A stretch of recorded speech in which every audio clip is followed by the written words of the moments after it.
We're good. Are we good? There's something that... David, are we on down there? Then we better be careful what we say. Yeah, I'm here. Oh, you're on. Hey, you're on. All right. Now you're on. Well, ladies and gentlemen, it's now 7 p.m. I'd like to call the Chelmsford Conservation Commission meeting to order. My name is Chris Garahan. I'm the chair of the Conservation Commission. And the first item we have on tonight's agenda is the open session citizen concerns. We have listed Leslie Kimball from the Chelmsford Public Library to address us with an AARP Community Challenge Grant to educate and raise awareness of the local indigenous people. Is Leslie Kimball present tonight, either here in person or on Zoom? I saw her on Zoom. Yes, I'm here on Zoom. Okay. Perfect, excellent. Hi, Leslie. Hi, Leslie. So the floor is yours, Leslie. Why don't you tell us what you have? You got 5 minutes. Sure. So the library received a grant before I actually came on board from AARP, their Community Challenge program. And our grant project is to raise awareness about the town's land acknowledgement, which the library worked with the town on and getting adopted, and to educate folks about the land acknowledgement, about the history of indigenous peoples on the land that now is Chelmsford. And the ways that we're doing this, we've been doing programming, but in addition, we're putting up mini free libraries, which many of you have probably seen around town or in other places, small, very attractive, they look like houses on a post that will house books by indigenous authors, about local land, about local indigenous peoples, Chelmsford history. And then we're also putting up a series of signs around town on conserved and protected land, as well as some town sites. And those signs are to raise awareness about the town's land acknowledgement, and also to direct people to other sites in town that they can visit, maybe conserved or protected land that they don't know about or are reminded about. We're hoping that people will get out and enjoy nature and learn a little bit more about the history of our land here in Chelmsford. So we're really excited about it. The first mini free library was installed the end of last week at Sunny Meadow Farm, and we're having a kickoff ribbon cutting with the Girl Scout troop that painted that this Thursday at 3:45. And that's the other exciting thing, is the mini free libraries were designed by a local volunteer, and they've been designed and painted by local artists and, like I said, a Girl Scout troop. So they're really a nice addition to fit into some of the beautiful places that are in Chelmsford. So we're excited about being able to partner with Conservation Commission. We had selected and spoke about 5 different sites that we're interested in pointing people to.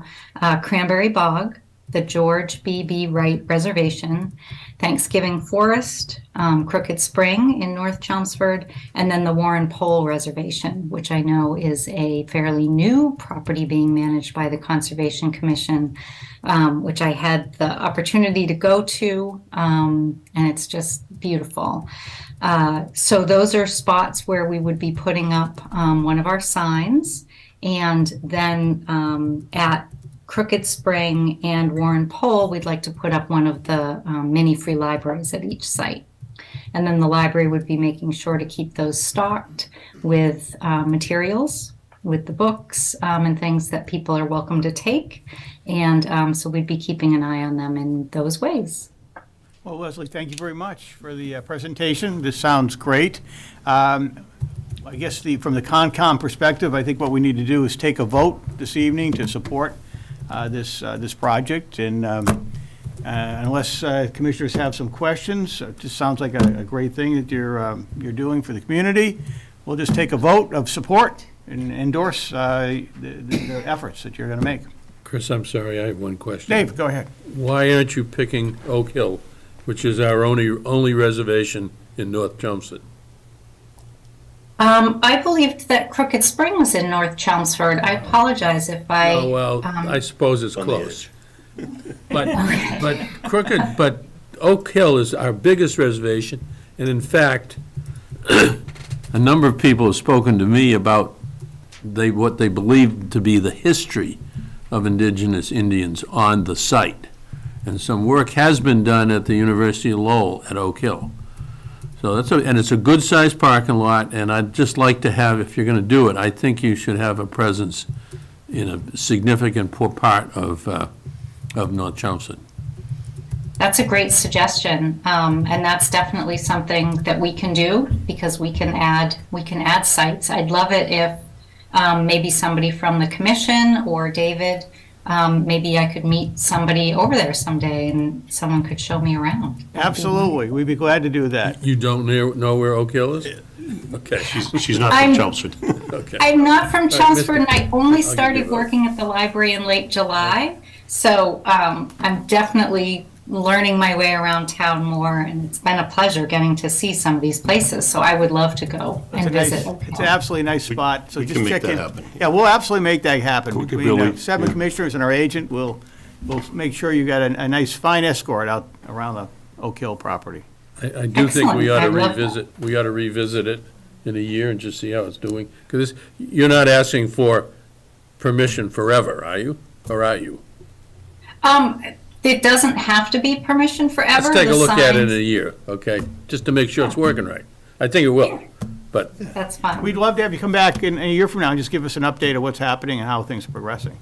So let's Yeah, plan that for would be great. Yeah. And we'll, at that point, we will have had a great spring and summer to see people using it and visiting the sites. So that'd be exciting. Mr. Chairman, I move that the commission support the library's proposal to promote indigenous people in Chelmsford at 6, was it 6? Now it's 6. yeah. 6 locations? It was 5 and now it's 6, Now I it's think. 6, for a period of at least a year. And we'll revisit it in a year. All right, we have a motion by Mr. McLaughlin, we have a second on that I'll motion? second it. Carl on the second. Any further discussion? All those in favor? Aye, and none opposed, unanimous. Well, thank you very much, Leslie. We look forward to Great, hearing that update. thank you for your time. Thank you, Absolutely. Leslie. All right, that was our open session. Is there anything else from the public that may have a question or item for us in the open session before we head into our regulatory matters? Is that hand just elevated because you've got a splint on it and a cast? Okay, very good, very good. No, that's okay, you can just leave it there. I just didn't want to ignore you in case that was raised for a reason other than for medical reasons. Good. I'll do this if I need. Yeah, very good, thank you. We'll be ready for the signal. All right, so moving through our regulatory hearings now, it's moving along here. The notice of intent was continued from October 25th. The town of Chelmsford was the applicant with respect to 5 Pond Street. Trevor Collins representing the town of Chelmsford, DPW. Trevor, come on forward and give us an update, please. How's it going? So just to give a brief overview again, because I know it was a few meetings ago, we're trying to put in an extension of the ramp using a concrete slab that's 8 feet wide by 16 foot long to extend this ramp at 5 Pond Street over on Hart Pond. Last time I was here, we had some questions regarding the area and how raising and lowering the pond all worked, and I wrote down all the questions from that meeting, and I can go through them now. And if you guys have any further questions, I'm glad to answer them. I think you answered all the questions quite adequately. In fact, I got some information I didn't know. So, Perfect. So Steve Christopher does regulate the Hart Pond Dam, and he gave me the information on when he lowers and raises the dam each year. So it's typically raised around Patriots Day in April and lowered around Columbus Day in October. And depending on rainfall and everything, it's plus or minus a couple weeks before it's fully lowered or fully raised.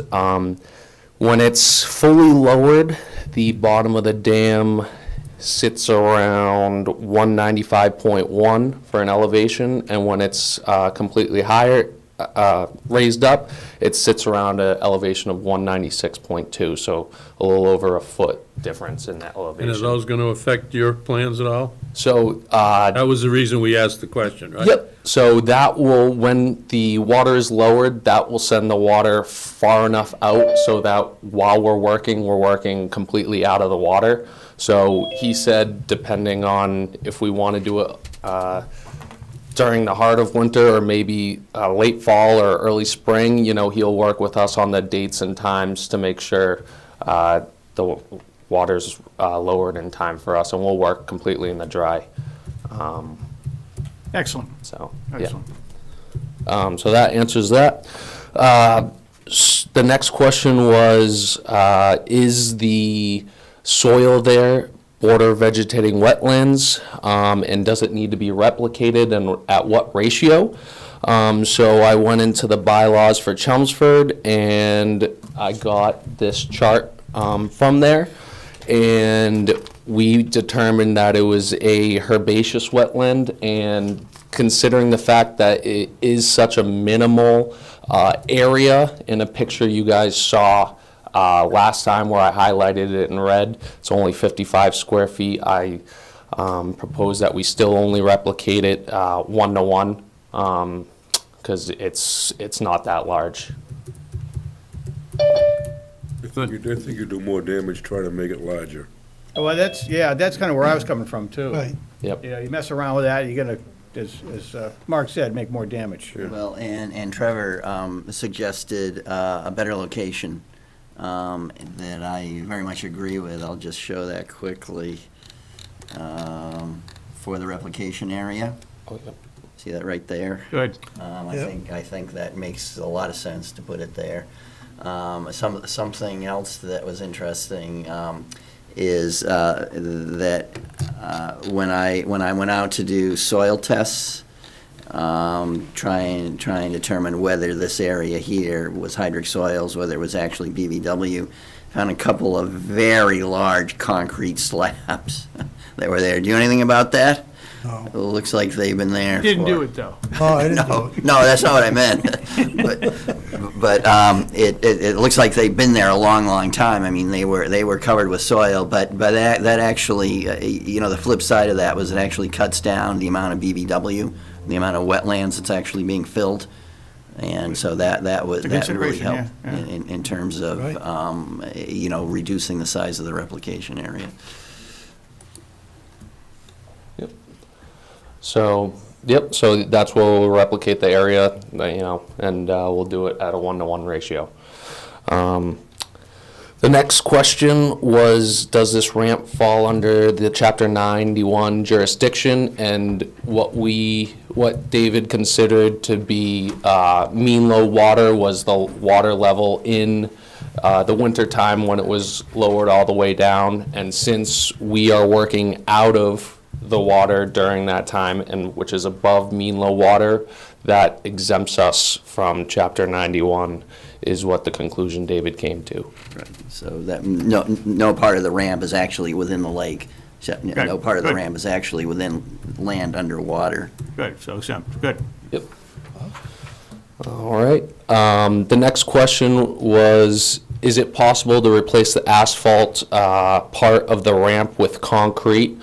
And due to budget, we really can't replace it because it's a lot more than just pop out that asphalt and put a slab on top. We have to pretty much replicate exactly what we're doing to put the concrete slab on, because it sits on a different type of sub-base material. So then we have to add in the sub-base, the geotextile fabric, the rock around. So it's doubling the project completely, and unfortunately at this time we cannot do that. Okay. All right, and then the last question was, when did this area become town land? And is this the only ramp? This is the only ramp for this pond, unless there's a ramp located privately somewhere. I'm unaware of that, but it's the only public ramp that's there, which is used for emergency access. and it was part of the South Chelmsford Village Improvement Association, this parcel of land, which was back in 2004, and they sold it to a private owner in 2006, and then that private owner sold it to us in the town of Chelmsford in 2009. So 2009 is when this land became town land. And then obviously, as you guys know, it was turned into a beach, and that street was closed off years later. Okay? Yeah, and that was all the questions that that we had last time. And then the last thing was the Mass DEP filing, which We have a number? we do have a number. It's just being. It had a comment on it saying it was waiting for a filing fee, except we're exempt as a town. So David said he reached out to someone he knows to clear that up. So we're just waiting But for. we can waive the fee as a commission, Yeah. because it's town to town. Yeah, either way, exempt, maybe, Yeah. no fee. Okay, yeah, so, I mean, we already have a filing number, if you guys want it, I got it written down here. David have it. But, yeah, You got the number, David? I do, yes. Good. I think the hearing can be closed. Well, good, excellent, excellent, good. Well, we appreciate the update. David's recommendation as our agent is to close the hearing. Seems So like a moved. reasonable, so moved. Well, unless there's any comments from the audience. All right, we'll give the moment to see if the public audience has any comments. Any comments on this, this matter? This is being the 5 Pond Street matter. No public comments, okay, so we have a motion by Mr. McLaughlin, Carl on the second. This would be to close the hearing. Any comments before we take the vote on closing the hearing? No comments, all those in favor to close the hearing? Aye, any opposed? None unanimous. So the hearing is now closed, and now we're ready to take action. This would be this was a notice of intent filing, so we'd be looking for an order of conditions. Are there any extra above and beyond our standard conditions? I would say just the special conditions are, and we've talked about it already, is just to do the work at the low water level. Uh-huh.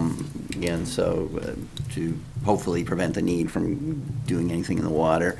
And then just to do the wetland replication area under my supervision. I mean, it's really, for such a small area, very, very simple.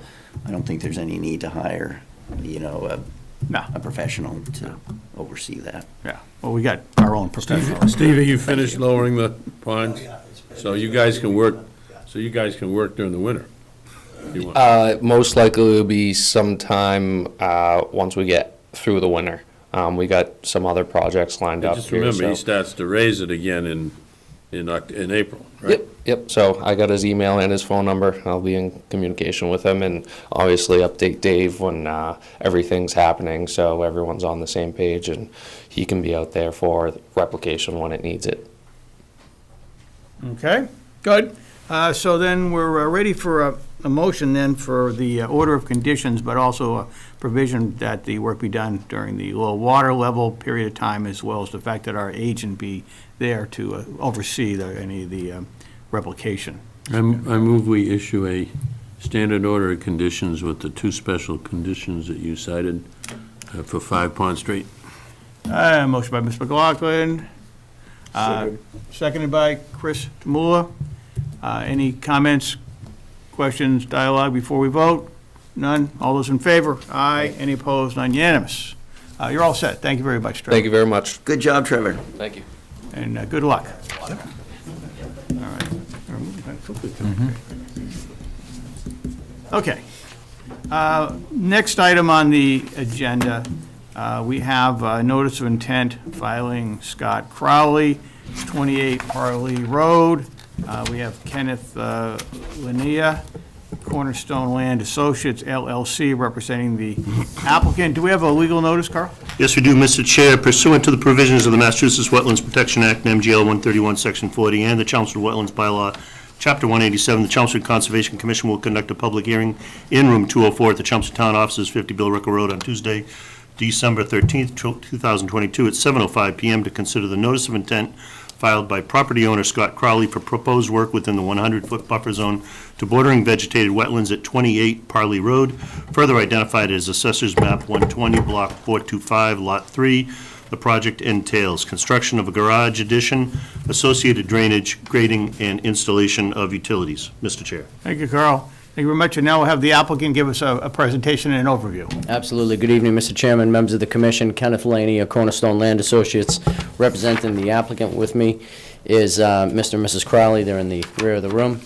We're before you tonight, as you stated in the legal ad, for the addition of a sunroom and a garage to the rear of the existing dwelling, which is centrally located at 28 Parley Road. The parcel itself is right on the corner of Parley Road, so it's a little bit of an odd-shaped lot, kind of pie shape in nature. It does have a bordering vegetated wetland along the rear of the parcel. Our office flagged that wetland. As you can see, we flagged that from Wet Flag 1, which is the initial exit point of an outlet to the town of Chelmsford drainage system, to the rear of the lot at Wet Flag 12. The structure itself is going to be located outside of the 50-foot no-build zone at 54 feet from Wet Flag 7. And the remainder of the development will be outside of the 25-foot no disturbance zone, and the impervious area associated with the driveway to the garage will be outside of the 30-foot no impervious zone. The existing backyard already encroaches on the 25-foot no disturb zone. At its closest point, it's 11 feet to the fence line across the rear of the parcel. You can see that I've identified that fence line on the plan itself. Knowing that we're adding the additional pavement and we're in close proximity to the wetland, I did design a gravel verge area that the applicant will grade the new impervious area to in order to allow any type of pollutants in his runoff to dissipate in that gravel verge area before heading over the existing backyard area into the BVW. In addition to that, we've included a gutter downspout system that will connect to an underground recharge system. We've proposed 2 recharge chambers just to the side of the garage, between the garage and the existing wetland area. We believe that this particular development is in kind with the neighborhood, that we've met all of the requirements of the impervious drainage for the town of Chelmsford, and we're hoping the commission will allow us to move forward with the project. Be glad to answer any questions at this time. Very good. Thanks for the presentation. Let's here quickly move over to our agent, Mr. Coons. David, any preliminary comments for the commission? I think this is a very well-designed project. He's covered all the bases, complies with all the setbacks, so I recommend that it be approved. Okay, do we have the DEP file number? We do. Okay. It'd be a standard order of condition. Okay, good. Oh, thank you, Dave. Let's see if the commissioners have any questions, just kind of moving left to right. Johnny? I'm all set with it. Okay, good. Dave, he's very well schooled. Okay, good, good. All right, Chris? I'm all set, Mr. Chairman. All right, good. Dave? Is there a full basement on this addition? No, it is a garage addition slab, and then the sunroom as well as just a slab. So you won't be taking material out or in other than the minor amount, or? That is correct. I mean, obviously, the loom will have to come off the top of And the... how do you propose access to the back to do the construction? We'll install a gravel, I guess, path where the proposed driveway is going to go, and we'll utilize that gravel pack throughout the construction. And you can park, you can store building materials there as well? Absolutely, yes, sir. And we are proposing erosion control, hay bale, and silt fence to be installed. Good, good. Thanks, Dave. Moving right along, Mark? Do you have designated a place for soils when you're digging? I didn't show one particularly on the plan, but we can locate that to the opposite side of the garage, away from the BVW, outside of that area. Perfect. I think that would work best. I'm good. Good, good. Carl? Are you removing any trees? We are not, sir. I'm good. All right, good. Any follow-up questions from commissioners? This is a public hearing, so if someone from the public has questions or comments for us, just raise your hand, come up to the podium, give us your name and address for the record, and we'll take those questions if there is anyone on this hearing. I don't see any public input or questions at this point in time. I know our agent has recommended that we could close the hearing. at this point, and I think we're ready to do that. So if we have a motion to close the hearing, and a second. Moved by Carl on the motion to close the hearing. Do a second? I'll second. A second by John. Any discussion before we vote to close the hearing? All those in favor? Aye. Any opposed? None. So unanimous. So the hearing's closed. So now we can take action on the application. And again, we heard our agent recommend he didn't see the necessity of any special conditions other than our standard order of conditions. So if we have a motion then for, I move we issue a standard order of conditions for 28, is it? 28 Yes. Parley? Farley, yeah. 28. Motion by Dave. I'll second. John on the second again. Any comments? None? All those in favor? Aye. Aye. Any opposed? Unanimous. So thank Excellent. you, sir. Thank you very much. Have a great Very evening. much. Happy holidays. Mr. Chair, could we take, since Abbott Lane is a continuance and Gorham Street is a continuance, could we take those out of order before we get to 201 River sure. Neck? Sure. I don't know if the applicants are here or willing to do that, but Well, let's call it out and see if we can, take those. Those would be very quick, I would assume, if they're just a continuance. We have a notice of intent on our agenda that was Kevin Porter, continued from 1122, 48 Abbott Lane.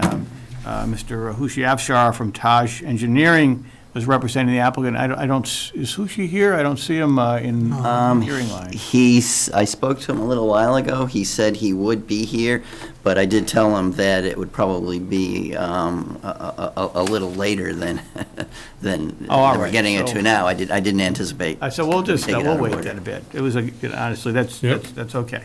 Good try. Good try, good try. We try to be as accommodating as we reasonably can. All right, so that was, and what was the other one, Dave, that you thought maybe we could, Gorham Street. Gorham We Street? just wanted to make sure all the materials had been moved, right? It's getting there. I thought I saw Susan. I am here. Okay. Remote. So, I don't know whether you want to start. I did do a site visit with, Keith wasn't there, but I did a site visit yesterday. Why don't you go ahead? Yeah, just as a recap,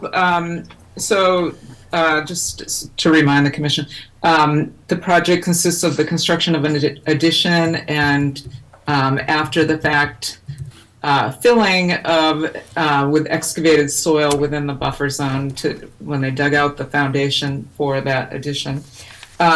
So at the last hearing, the commission had asked if the boulders could be removed from where they were and moved into kind of along the 25-foot line, 25-foot buffer zone line, and that has been done. And then also, David, your concern with additional erosion controls along that exposed slope, because it obviously is the wrong time of year to be seeding, loaming and seeding. So you had asked for something else, and Keith wanted to, I think he said he talked to you about perhaps just adding an additional row of maybe like straw wattles or Yeah, I think it really has to be hay bales. or bales. So Okay. yeah, I did speak with Keith about that today, and he's agreeable to that. I'm going to meet with him on site on Thursday. We can determine the exact location. I think that's really all we can do at this point because the ground is frozen, Right. so can't put in any netting. Plus, you say you can't get anything to grow. It didn't. I saw one area of some concern. I didn't see anything potentially catastrophic. I think that we can address it with the hay bales. And don't forget, the site is occupied by him. He lives there, so he's going to see it every day. He'll be on top of it if there happens to be any erosion issues.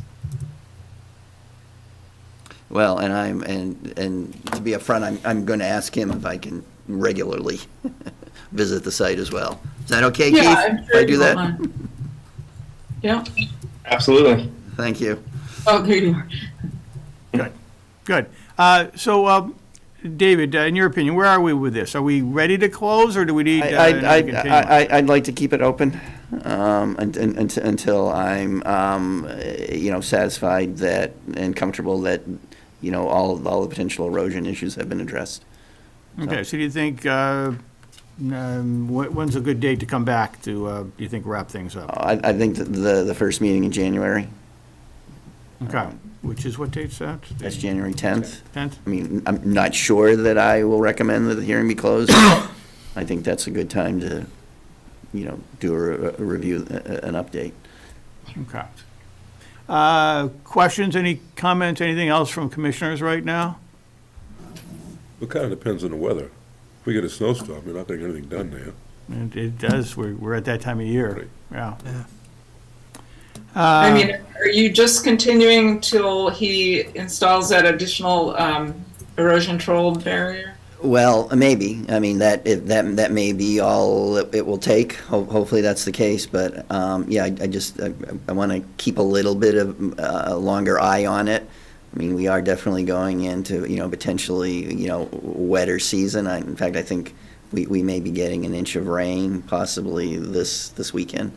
So it's just a matter of wanting to keep an eye on it. Well, I just wanted to throw out there that perhaps you could, if not tonight, at some point, like in January, at the next hearing, issue the order of conditions, but with special conditions that he'll need to abide by to make sure that is monitored, the erosion on the site. Yeah, and I think that's going to make sense for a special condition, to be honest. But it sounds like our agent's making a recommendation that we're not quite ready to close it tonight. And so, let's hope for the best, that the weather cooperates, he's able to get out on site. And I know I certainly would like to be in a position where, our agent's making a positive recommendation that we could, safely proceed by taking the vote and then have the conditions. So I don't think we're not ready for that tonight, but hopefully when we come back in January, we might be able to have that happen, Hopefully, Okay. yes. All right, could we have a motion then to continue to January 10th? So move. We have Second. a motion by Dave and a second by Mark. Any discussion? All those in favor, aye. Any Aye. opposed? So we'll see you on January 10th. Have a happy holiday, Susan. Okay, thank you. Very good. You too. Thank you, Keith. All right. So that's that. So then, let's see, I don't see Mr. Afshar present No, in the not here hearing, yet. so we'll just get to that in due course. So then the next item I have then on the agenda is notice of intent filing for DIV Riverneck LLC, 191, 195, 199, 201 Riverneck Road. Zachariah Chornyak and Ty and Bond, Inc., representing the applicant, and we should have a legal notice. So, Carl, legal notice, please. Yes, we do, Mr. Chair. Pursuant to the provisions of the Massachusetts Wetlands Protection Act, MGL 131, Section 40, and the Chelmsford Wetlands Bylaw, Chapter 187, the Chelmsford Conservation Commission will conduct a public hearing in Room 204, the Chelmsford Town Offices, 50 Billerica Road, on Tuesday, December 13th, 2022, at 7:10 PM to consider the notice of intent filed by property owner DIV Riverneck LLC for proposed work within bordering land subject to flooding and 100-foot buffer zone to bordering vegetated wetlands and bank at 191, 195, 199, 201 Riverneck Road, further as identified as Assessor's Map 64, Block 275, Lots 4, 5, 7, and 16. The project entails replacement of existing office buildings with a new 860 plus or minus square feet industrial warehouse building with integrated surface parking, loading facilities, and on-site infrastructure improvements. Mr. Chair. Thank you, Carl. Good. And now we'll proceed to having the applicant give the commission a presentation and overview of the project, and it'll be obviously specifically addressed to our jurisdiction, the wetlands interest in the wetlands values, et cetera. So now we'll hear from the applicant. Good evening, Mr. Chairman, members of the Conservation Commission. My name is Chris Mora. I am with the Davis Companies. Together with me this evening, I have Jessica and Kevin from Ty and Bond, our engineer. So if we can go to the next slide, David. Just a little bit about the Davis companies. We've been around actually for quite a while. John Davis started the company in 1976. He pretty much bootstrapped the company from friends and family. Functioned as primarily an operator of real estate until the financial crisis in 2009, at which point John raised the first discretionary real estate investment fund. We are currently in the process of raising our fifth fund. In this particular asset that we're talking about tonight, it's actually part of the Fund Forward portfolio. So if you can go to the next slide. I think most of you are familiar with this site, right off River Neck Road, former house of the Mercury Computer, off of the Route 3 and 495 as shown on the screen. If I can get the next slide. Just zooming into the actual property, it involves the two 199 and 201 River Neck, the two former buildings owned by Mercury Computer. 191 River Neck, which is the piece of land primarily undeveloped to the east of the site, and the small house at 195 River Neck as well. If I can get the next slide. So here's a site plan of what we have been advancing through the planning board to David's point, to roughly 247,000 square feet, two entrances to the site. We had anticipated that we were going to have a entrance dedicated for primarily service vehicles.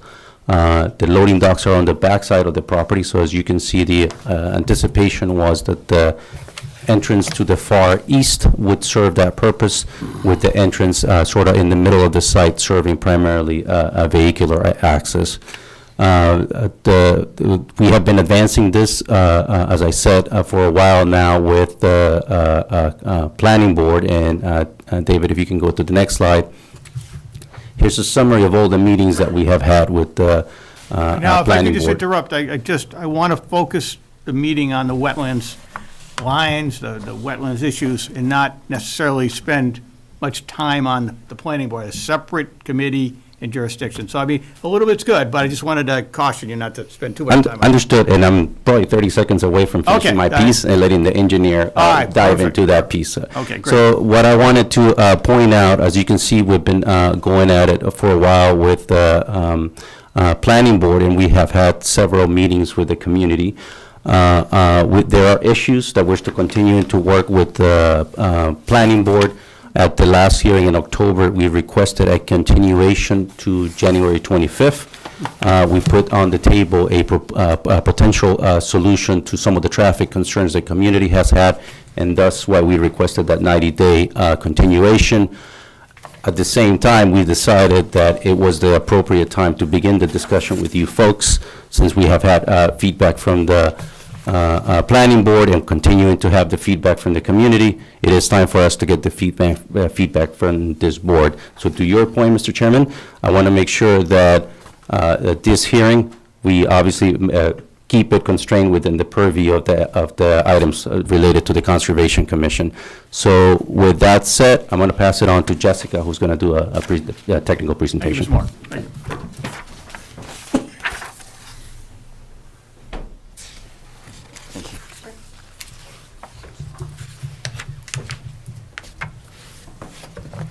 Good evening.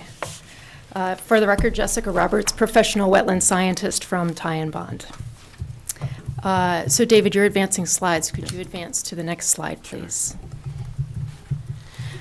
So the slide in front of you depicts the wetland resource areas off-site that were delineated in September 2021. Excuse me. Can you describe that, because I can't read, I can't. You want me to zoom in? No, but it's too dark, too. You might, let's try, but David's, Yeah, it's if difficult. you could just highlight what you're talking about as you do it, that would help.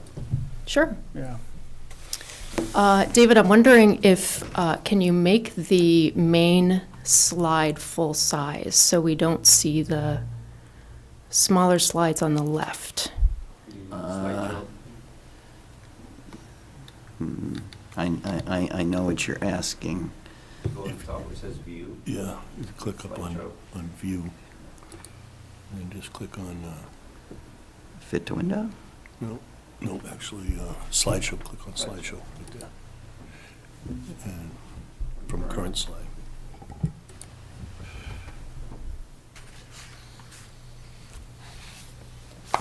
I don't know if that helped. Perhaps we can zoom in. So in September 2021, Ty and Bond delineated off-site wetland resource areas. These are areas on the town-owned parcel north of the project site that we're talking about tonight. Wetland Area 1A flag series is an intermittent stream with bank and land underwater. It's about 65 feet north of the subject parcel. We have a bordering vegetated wetland 1B series. Further to the west, we have an isolated wetland 3A, which is jurisdictional under your bylaw for the purposes of this Excuse me, ma'am, discussion. excuse me, ma'am, which one of these schedules is the best one to look at what you're talking about?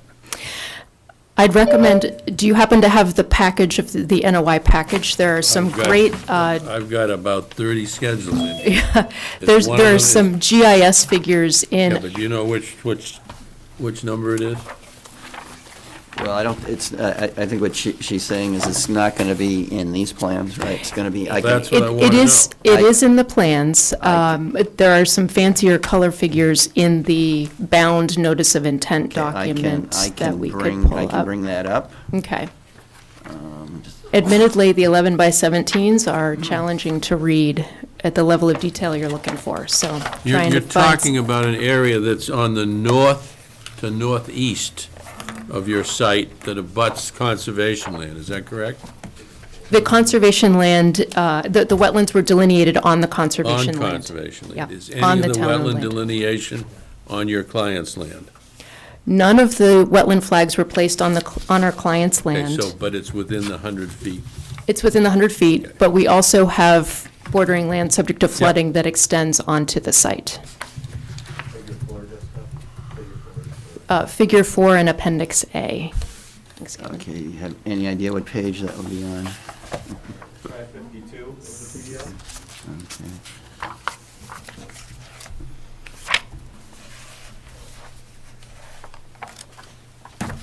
Okay, So, I think we can zoom in a little easier on this one. let's try 2%. Is that any better? Is this helpful at all? The orange line is our limit of work for the project. I can zoom in more, if that helps. The black and white text boxes there are the wetland flag series that we delineated. So 3A is pointing to an isolated wetland that is jurisdictional under your bylaw for the purposes of this application. And the 2A series is pointing to a second bordering vegetated wetland that was delineated off-site. So extending, and this figure does show it, extending onto the subject site is the 100-foot buffer zone. And then under your bylaw, you have the 25, 30, 50, and the 100-foot buffer zone. So those also extend onto the project site. Next slide, please.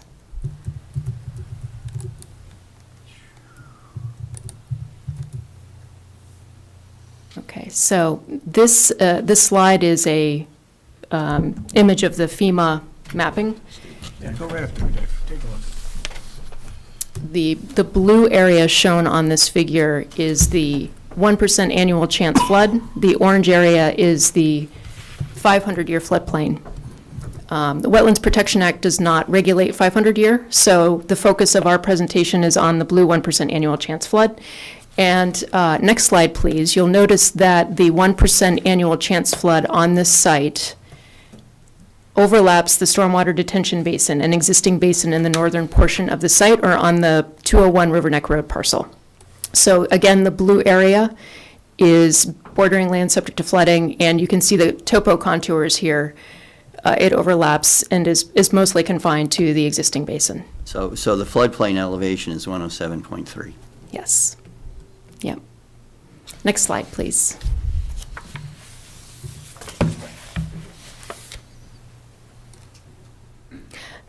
So I guess, David, it would help if can you zoom out a little bit so I can see the slide? Excellent. The existing stormwater basin, as I mentioned, is considered bordering land subject to flooding. The Wetlands Protection Act has a provision that existing basins that were constructed after a specific date in 1997 under the stormwater management standards do not by themselves constitute an area subject to protection. In this case, the existing basin is mapped as 100-year floodplain, so it is considered BLSF. But based on the bullet points listed on this slide, we went through and reviewed existing documents in your files. The existing basin under the Wetlands Protection Act is not otherwise another area subject to protection under the Wetlands Protection Act. So the order of conditions for the basin, the certificate of compliance from the 1997 Northland Development plans are in the notice of intent package that we submitted in Appendix D. And at the time of construction, the basin was located only within the 100-foot buffer zone. At the time of construction, the FEMA floodplain was at elevation 105. So the next slide will illustrate that a little better than this one, I think. But the existing basin is a functional part of the existing stormwater system. Now, these slides are from 1997, the next couple. Not to confuse you, but the right side of the slide is north. And the highlighted text on this slide is in the area of the existing stormwater basin on the site, and it says 100-foot buffer zone. So at the time of construction in 1997, the basin was in buffer zone, and the next slide has additional labels that indicate that it was in buffer zone, but outside the 100-year floodplain, and the 100-year floodplain was off-site. Next slide, please. So similar figure to the previous one, although this overlays proposed conditions adjacent to the wetland resource areas that were delineated. And again, you can see that the 100-foot buffer zone extends into the site, and the jurisdictional activities I'll discuss next were avoided and minimized to the extent practicable, but we do have some activities within the buffer zone. As part of the notice of intent, also, we are requesting a waiver for proposed work in the 25 and 30-foot buffer zones under your local bylaw. We have about 155 square feet of new impervious within the 30-foot area, but as we step through in the NOI, based on the project goals and some of the site constraints I'm going to present, the project has been sited as far back or as far north on the site or to the rear of the property as possible. Next slide, please. So a summary of jurisdictional activities. We have under half an acre of fill in floodplain. The proposed project does fill a portion of the existing basin. We have a little bit over an acre of impacts within the 100-foot buffer zone. And within your 50-foot no building zone, we've met those requirements. No portion of the building is within 50 feet, and we have no parking area or parking lot greater than 10 spaces. In fact, no parking area or parking lot within that 50-foot. Jurisdictional activities include the list there, depicted on all the plans, but installation of erosion controls, removal and abandonment of existing drainage, utility installation, construction of the compensatory flood storage area, the building, access drive, retaining wall, trailer storage, other grading, and removal of existing vegetation. Next slide, please. The next couple of slides are in the notice of intent, but again, illustrating proposed conditions with the buffer zones overlaid on the proposed conditions plans. So I think the next two slides we can come back to if we'd like to and zoom in on those.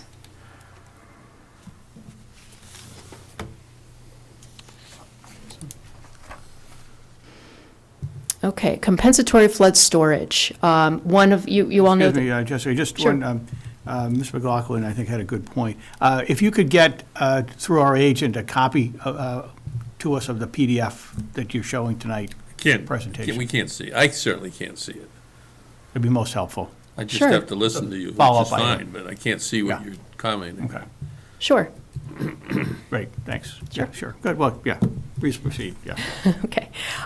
So the compensatory flood storage area, so the Wetlands Protection Act, one of the performance standards for bordering land subject to flooding is you provide compensatory flood storage for each amount, the total amount of fill that would be proposed as part of the project. And that fill and the net cut and fill must balance out at each 1 foot elevation increment. So we have a proposed compensatory flood storage area in the north and northwest portions of the site, and the next 2 slides show the location of that area and the proposed seed mix that will see that area. And David, the next slide shows the cut and fill table that was included in the stormwater management report. This is a requirement for notices of intent where you're proposing fill in floodplain. And in general, it demonstrates, if you scroll down, I think to the bottom of this slide, the total net cut for the entire project is over 14,000 cubic feet for the entire project, up to and including the 107.3 foot elevation. And a total net cut is proposed at each 1 foot elevation increment. So we've met the performance standard for compensatory flood storage. Next slide, please. The stormwater management system, I won't go into too much detail. There's a separate standalone report, but it mimics the existing stormwater patterns and it provides improvement over and above existing conditions. There's a substantial reduction in runoff peak flows and discharge volume. The treatment train includes a number of best management practices listed on the slide. And the stormwater quality measures are designed to meet the town of Chelmsford stormwater management regulations. The proposed stormwater management system utilizes an existing 36-inch drainage outfall that discharges to a drainage easement within the town-owned land to the north. And there's no proposed excavation proposed with that existing outfall, and the benefit of the project is it reuses an existing outfall that remains from the 1997 construction. Next slide. The next couple of slides are, the stormwater management plan and those features, and we can dive into that further if you'd like after the presentation. Next slide.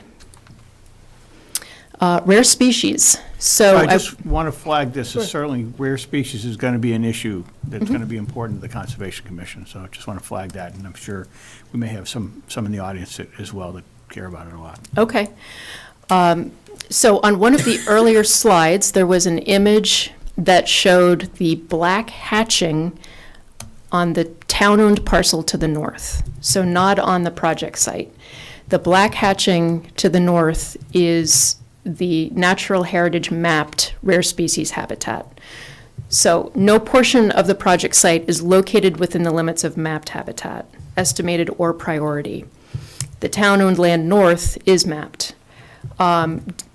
Despite that, Davis Companies has already reached out to Natural Heritage prior to filing the notice of intent. We're aware that there's been some questions about that. And Natural Heritage has indicated that so far, based on their review, they have 30 days to provide input, even though their review is not required, that the the Massachusetts Endangered Species Act review is not required for this project because there's no work in mapped habitat. But we have provided them a copy of the notice of intent and the stormwater report. We also, I had mentioned that existing 36-inch drainage outfall on town-owned land. There is an exemption in the Massachusetts Endangered Species Act, and I've shown it on the slide here, for the construction of new stormwater management systems that are designed to improve stormwater management at previously developed sites. provided that Natural Heritage has an opportunity to review the plans and provide feedback prior to making a decision. So we have provided those plans to Natural Heritage. They have 30 days to review this exemption, and we're anticipating hearing back from them in the next couple of weeks. Can we see the correspondence between you and Natural Heritage? We have had phone consultations, but not written consultation. But you just referred to some, is that, are you going to hear from them in writing, or are you going to hear? Yes, yeah.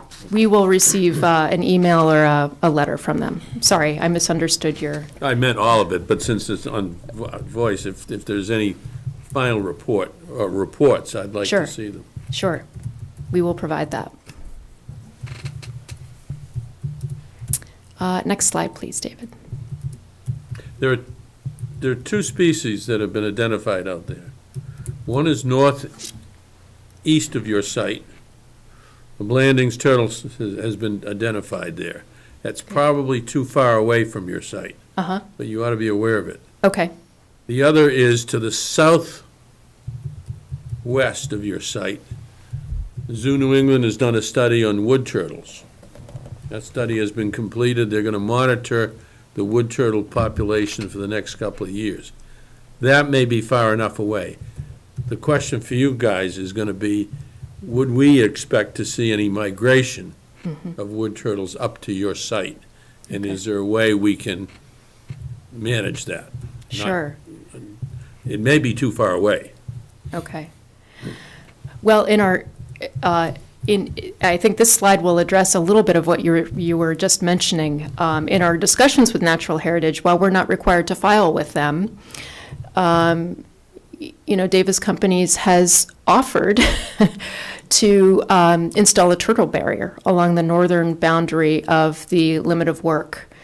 And that turtle barrier, which will double as the erosion controls, will be silt fence and straw bales.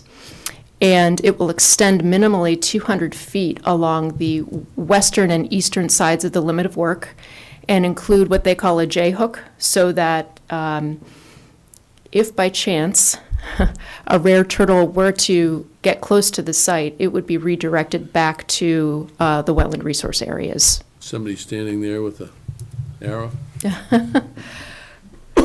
And the other piece of this is that because the land disturbance for the overall project is greater than an acre, we're required to submit or get coverage under the EPA construction general permit.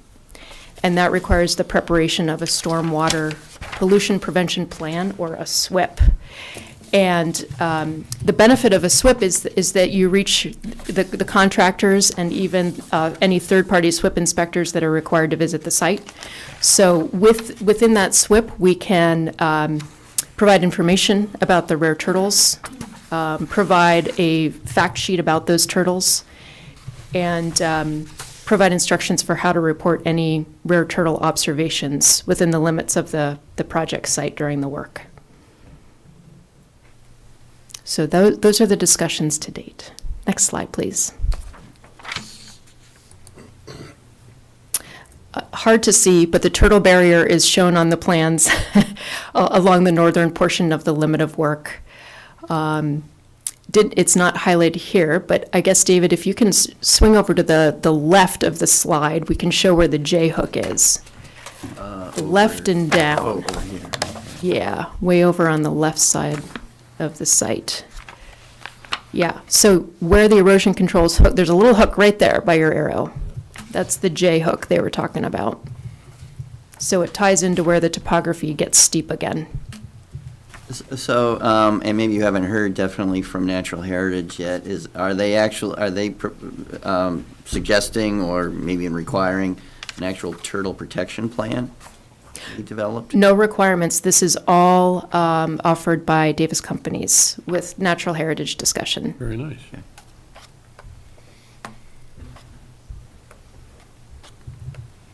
Next slide, please. And this last slide is just a general discussion about proposed restoration within BLSF and buffer zone. A portion of the existing basin is surrounded by knotweed, so we're proposing to remove that during construction. and dispose of it properly. So we propose an invasive species management plan, seeding the compensatory flood storage area. And we have a robust landscaping plan in the notice of intent that describes the plantings and installation of native species. So that's the main presentation, and be happy to take questions about wetlands or environmental questions. If we have questions about stormwater or landscaping, we can refer those. All right, well, thanks for the overview, and if you can get us a copy of that presentation, that'd be great. Let's just jump to our agent, Mr. Coons, and see if you've got any preliminary comments you'd like to make to the commission at this stage. Sure. Just a couple of questions to begin with, Jessica. So, on the date on the plans that were submitted with the notice of intent, it says revised November 17th, 2022. But the date on the peer review that was done for the planning board by Beta is May 24th. So appears that there were some revisions between then and what was submitted with the notice of intent. So each sheet that was revised in accordance with the May feedback is noted in the bottom right corner in the title block. So it might not be on the cover, but if you flip through and look in the bottom right corner, the sheets that were revised have that May date. Okay. It is, okay. Okay. Yes. Well, I'm seeing some. What I'm getting at is, does this need to go back to the peer reviewer? And if not, why not? Right, so Ecotech, Art Allen reviewed our delineation, and the delineation that he approved after that joint site visit in April is reflected on the existing conditions plans Well, in I'm actually this talking site. about Beta's review, primarily of stormwater. Oh, okay. So were there any revisions done that revise the stormwater management since May 24th? Sure, I'll give that, Kevin can answer that one. Thank you. Good evening, Kevin McCutcheon with Ty and Bond, civil engineer. You will see on the cover sheet, there is revision dates for the drawings that were revised, and actually almost all of the plan sheets have a current revision date of November. So Yes. they have been revised. The extent of the revisions are pretty negligible. There was a very minor shift in the access drive around the perimeter of the building, actually shifting it a little bit farther away from the property line, a little bit farther away from the wetlands, natural resources. So that's something that we're going to be, as the project continues through the planning board, that's addressing the planning board comments essentially. But there was that minor shift, and I believe probably the only other change was in our discussions with Natural Heritage, adding those turtle barriers to the J hooks on the silt fence. So it was a very minor shift in the layout of the plan that just shows up on all the plan sheets. So do the revisions to the layout necessitate a new stormwater report? We wouldn't expect so. We're talking a couple feet of shift away from the property line to get the edge of the access drive 12.5 feet away from the property line. It was closer to 10 feet away from the property line. So the catch basin shifting farther away doesn't have any substantial change to impervious areas, doesn't have any substantial change to the stormwater design in itself. Okay, so you have no plans to revise a stormwater report yet? The plan is to continue with the planning board, and if through that process it triggers a revision to the stormwater report, we would make that revision at that point.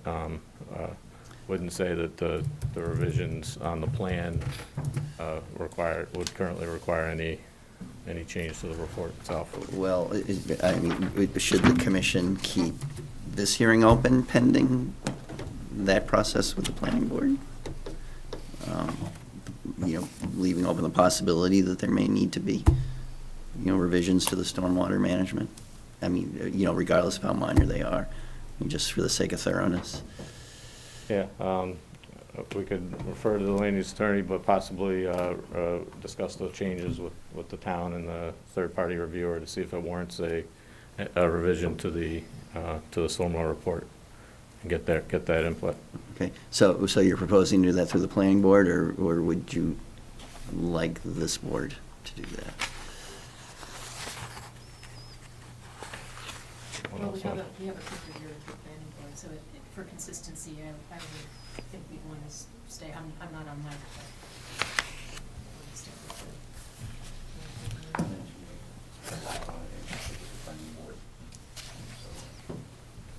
Well, and that's the same peer reviewer the commission uses for stormwater review. But I'm thinking, maybe would it expedite the process? When are you going back before the planning board? January 25th. Okay, so, the commission might want to keep the hearing open until then at least, but on the other hand, we could, I don't know, so have these plans been forwarded to Beta for review, the revised plans? No, these revisions were submitted for this NOI intent. They were not. Okay, so, I mean, that's certainly something I'd be happy to do, is forward these to a Beta and ask for a review, for, pertinent to stormwater management. That seems Okay. appropriate. I think that seems appropriate. Okay, so obviously we'll have to keep the hearing open for that at least. Okay, and sticking with stormwater management, I just want to go back to an earlier slide, if I can find it, where it was mentioned, is this it? Where it was mentioned about doing an improvement to the existing stormwater management, which is required under the Wetlands Protection Act regulations for redevelopment. Yeah, it's a couple of slides after this. Couple of them. All right, I guess that. Yeah, Jessica, if you could, when you speak, if you could just come back up to the mic so we can record that for the. That's it. No, that's not the one I'm thinking of. I know there was, not that one. Do you want a description of what? Yeah, I wanted a little bit more specific Sure. description of, the actual improvements to stormwater management that are being done. Sure. If you, do you want to go to one of the drawing set and we could look at the stormwater management plans in the drawing set? Was this it? Here we go. So I think if you could, use this slide and Sure. say, I mean, how are each one, if these are improvements, how are they improvements? As you say, mimics existing stormwater patterns and provides improvements. Sure, so I could give a brief overview of the stormwater system. So the existing site, River Neck Road, is a higher elevation. Obviously, the wetlands in the rear of the site are at the lower elevation, so the drainage flow goes from the front of the site towards the back of the site pretty consistently. And in the existing conditions, there's primarily one small stormwater management basin that Jessica pointed out, which is where the 100-year flood elevation is located. There's some additional below-ground infiltration systems adjacent to, between the western of the two existing buildings and that existing surface basin. We've accounted for removal of those basins in our comparison of existing to proposed stormwater management systems, and we have provided an extensive stormwater management system consisting of large below-ground infiltration systems, concrete, open bottom storage and infiltration systems, and on the sides, on each end of the building, as well as a closed bottom detention below-ground system for attenuating peak flows, And there's a treatment train with a rain garden, biofiltration in the front of the site closer to River Neck Road, so runoff collected off the pavement in the front of the building. Much of that is directed to that basin, which will infiltrate and treat flow there. I'm having a little trouble reading the line by lines, but trying to cover the items.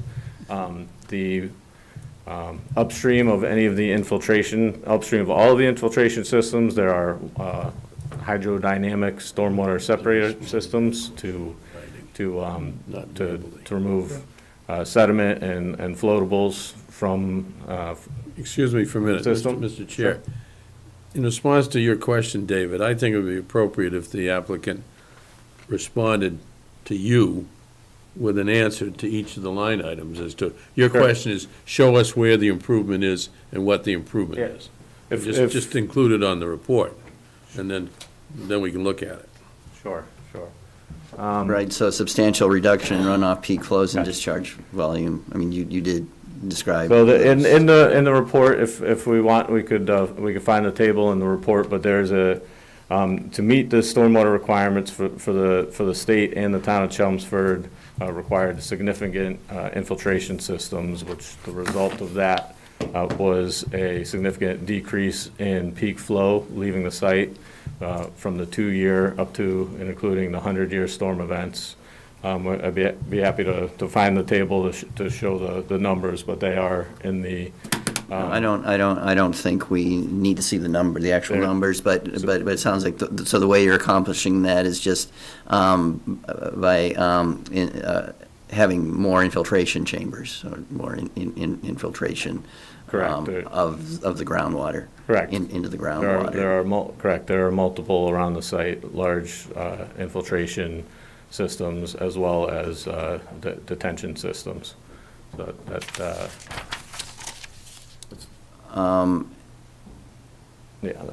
thank you. Thanks, Justin. So how about, is there a reduction in total suspended solids? So, correct, to meet the town's requirements of the 90%, this type of site required 90% TSS removal. So we provided the calculation for how that's achieved with the, using the state's guidelines, applying different percentages to each types of activities, so street sweeping on the site, deep sump catch basins, proprietary treatment devices would be the hydrodynamic separators that are proposed upstream of each infiltration system, as well as bioretention areas. So if we wanted to look at a plan, I could point to where those are, but there's a rain garden on the front of the building, closer to the River Neck site side of thing, as well as a significant large size bioretention system in the rear of the site that will treat runoff as it filters through that filter media. So then is, are you proposing to remove the existing 36-inch stormwater outfall? That is the outfall that we are reusing. There are multiple outfalls on the existing site, and we designed the site to be able to reuse outfalls and not require installing a new outfall off the site. So all of the drainage collected from the impervious areas of the site, there are some non-impervious areas around the perimeter of the site that run off, but all the impervious areas are collected and treated and discharged through that 36-inch. So can you show on one of these two slides where that 36-inch is? Or it's this slide or the next, maybe it's on the next slide. I'll have to go back to the mic. So I don't believe it's on this slide. It's that outfall from this basin here is is going to be maintained for maintaining connectivity for the 100-year flood event to the compensatory flood storage area. There's another outfall that I think is just off of this sheet. We might have to go to one of the proposed drawings to see where that existing outfall is. It's more in between the two existing buildings, so on this plan, north is to the right, so it would be a little off the bottom of the sheet, which is the east of this building. Off the bottom of this one. So Okay, well, they're in the appendix. I think I know where to look for it. Anyway, does the commission want me to pull up that sheet? So you go to the drawing sheets, I could direct you to which drawing sheet Okay, that's yeah, on. if you could do that.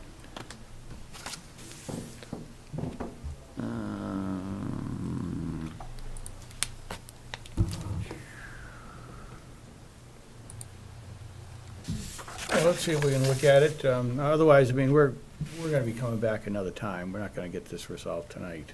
So what sheet is that? Try jumping to like sheet 12.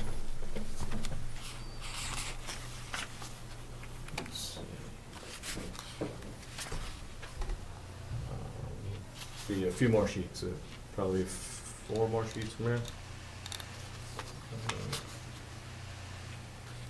Couple more. There's the landscaping.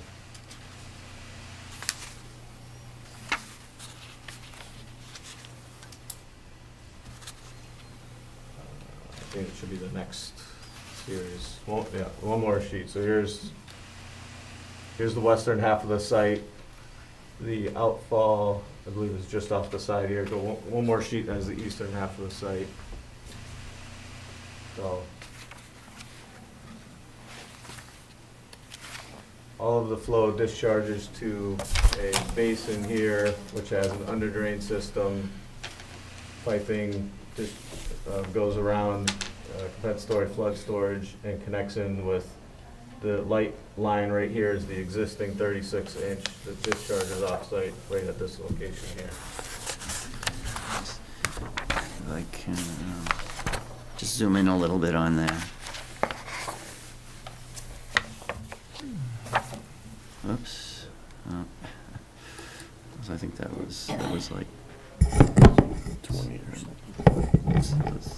20. You made reference to the water going discharge into town property, when it comes off the site. Is any of that discharge onto Chelmsford Water District property?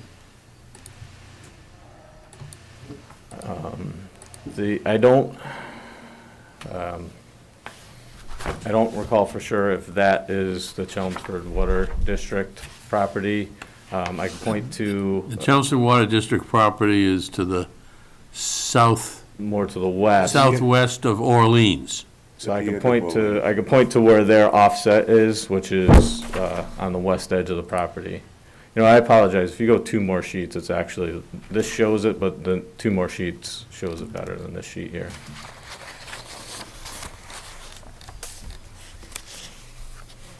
That would be 19, I think. Yes, these are the stormwater management drawings. Okay. So where is the outfall? Okay, I think I see it. So here's the existing flared end section that we're utilizing, the 36-inch pipe from the site. We're intercepting it and discharging. So all the flow from the site goes to this basin here. This is the compensatory flood storage. Mhm. So we've separated the existing site, kind of double counts. It uses that basin as stormwater management, and it's the flood storage area. We've separated that.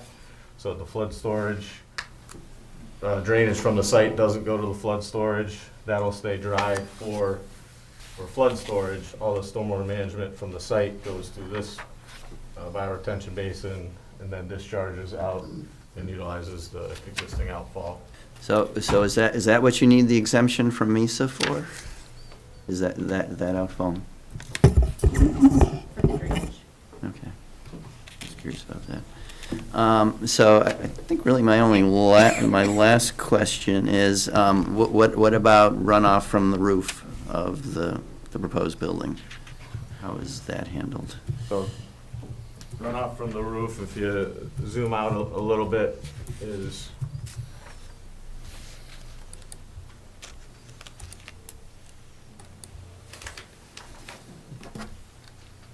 and down. So the entire roof discharges to the two infiltration systems on each end of the building. So there's one on this end, and there's a similar one on the west end of the building. So the entire roof area drains to the infiltration systems. So, I think those are all my questions All right, good, David. for now.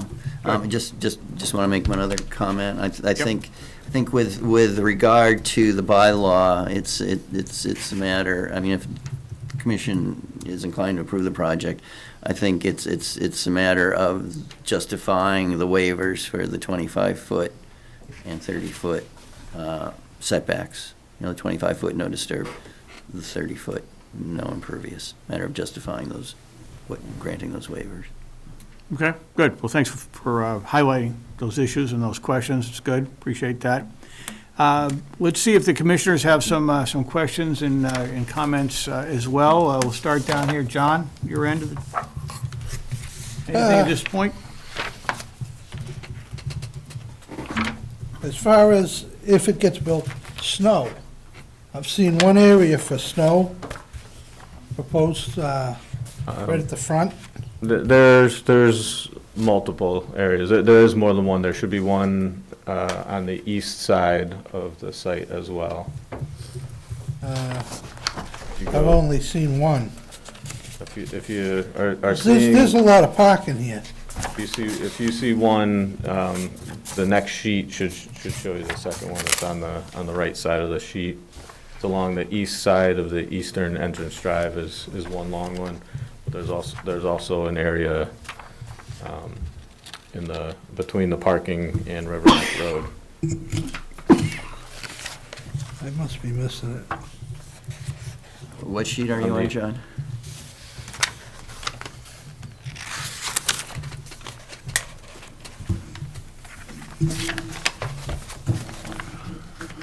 C502, potential snow storage area.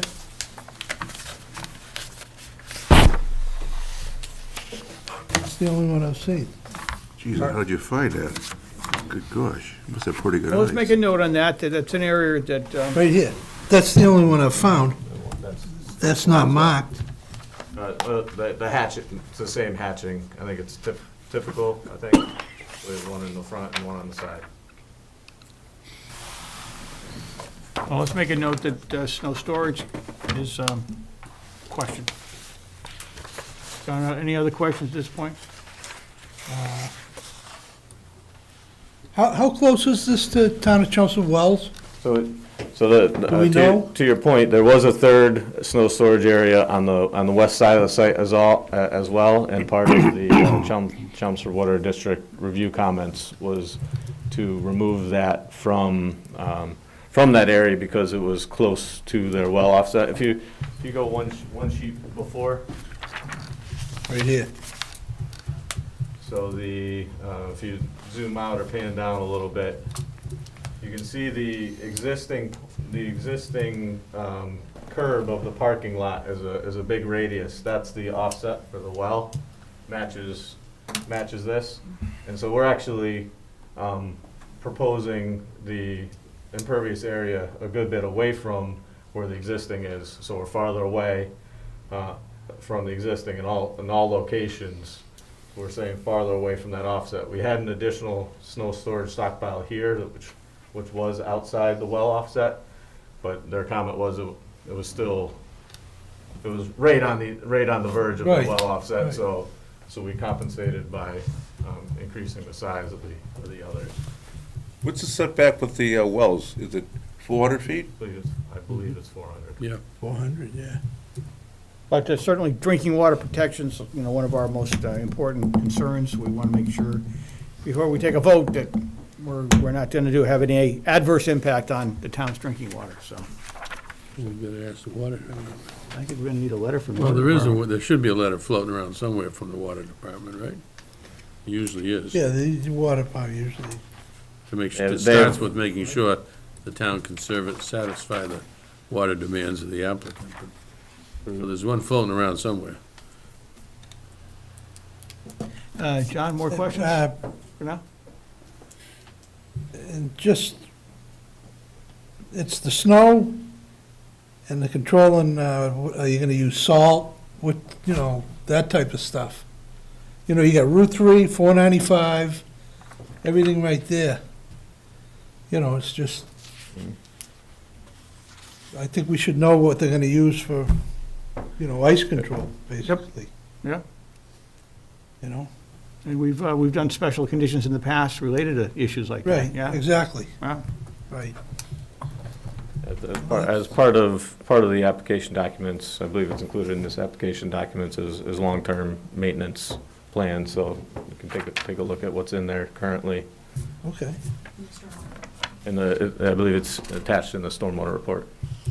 Can I bring up John's question again? I know it's not my turn, it's Chris's. Oh, yeah, jump I'll right wait. in. Yeah, jump right in, Mark, yeah. The snow storage area, he only found one area, and I haven't even found that area. But it must be calculated how much, that's a huge parking lot. How Right. much you're gonna use, how much you're gonna be able to store there without starting to take things off-site. I'd like to know what the calculations are on that, what you're proposing is 100 feet away from wetlands and it's still adequate for storage. Yeah, we can provide that if the town has any, guidance on what they look for too. we'd Follow like the to take state that into reg, we follow the consideration. state regs for snow removal. No, good. Mark, thanks for emphasizing that point. That's important to us. John, anything further before we move on? All right, Chris, Move on to Chris, you're up. Not here. That's a lot here, is right. Yeah, no, I think David actually answered a lot of my questions with what he was talking about, so I'm good. Okay. Good. All right, Dave. No, I probably don't have any questions. A couple of comments.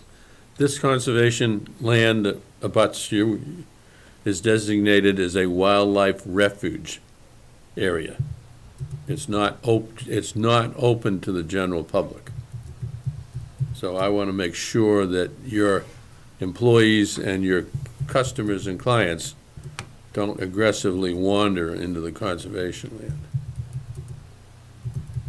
I will have other questions, and I'm going to primarily focus on wildlife stuff when it comes to that. But Thanks, Dave. Good. All right, Mark? It'd be easy if we could have a site walk. That's probably not gonna happen, right, this time of year? Well, it's difficult this time of year because of the weather conditions, but, it's up to our discretion. One big parking lot and a building. But most of the parking lot's gonna be gone when they put this big building up. It's changing everything around there, right? Yeah. But sidewalk or no sidewalk, it's really up to our discretion based on the weather conditions, whether we're gonna get some Okay. value out of it. But Okay. I think it's a good point taken. I mean, it's nothing like getting out on a site to take a look. That's all I have. All right, good. Carl? I was just going to say that. I think we really should do a site walk. Yeah, There's a lot here. absolutely. Lot That's to a big project. digest. It's a big project. Oh. I don't have anything else. All right, good. Well, this is a public hearing, so if somebody from the public has some questions or comments for us, as I said earlier, this is a big project, and there's I know there's issues around traffic and in parking and sight lines and a lot of those planning board issues. What we want to do is try to keep things constrained as much as possible to focus on the core wetlands issues, and you heard about it already from the commission, protecting the drinking water, protecting the habitat for, the animal life, turtles, whatever it is, dealing with the runoff of water and the potential impacts that might have on adjacent lands, and really protecting the valuable wetlands resources that are, within the jurisdiction of this commission. So with that said, sir, if you can give us your name and address for the record. Joel Luna, 10 Carter Drive, and also with Ruth Luna, 10 Carter Drive. And we did an extensive review of the materials on this application. Hi, how are you? And as well as historical information, which I'll get to. We're actually giving you 5 different letters. It just worked out easier to do it that way, and so it gives you plenty to read. I'm not going to go through all 5. I'm just going to fly high and fast over them. But also, I should add that Ruth was on the commission for about 6 years in the mid-2000s. I was on the ZBA for 13 years in the mid-2000s or so, and so we have a lot of experience reviewing plans and stormwater things and all that sort of thing. We also were the ones, along with Linda Jones, who did the tracking of the turtles that established the estimated priority habitat that is on the maps. And so also, obviously, we have a very keen interest for that as well. So, having said that, in the review of this application, there were a number of very large gaps. And we want to bring that to your attention because we want to be sure that you address those gaps before you issue an order of conditions. The first gap is that there are 2 large infiltration beds that they have proposed, but they have not conducted any test pits. They have not conducted any soil testing in either of those areas. And that's incredibly important. Not only is that, because not only is the stormwater guide handbook actually insist on that, but also this we actually looked at a lot of the old records, minutes, plans, etc. There's a history of issues with this site, with clay and with peat. And so it is a very real issue to know what are the conditions of the soils there. That's important because if you want to use an infiltration bed, you want to be sure that you have sufficient separation for water quality purposes, and also make sure you don't have water mounding, because if you don't have the recharge that you expect, that's going to end up influencing your peak discharge rate. So these are related things. They're important things to understand and to know. That's why we would ask, and in the letter we ask, that you not only insist on that being done, but also that you have a soils expert peer review. So not just your everyday engineering review, but a soils expert to be looking at that because of the soils history on site. Also, they nowhere in the stormwater guide or in the NOI do they make reference to the fact that the Chelmsford Water District has a Zone 1 that you've already mentioned tonight. And we think that that should be added to their documentation. They should clearly identify where the Zone 1 area of protection is.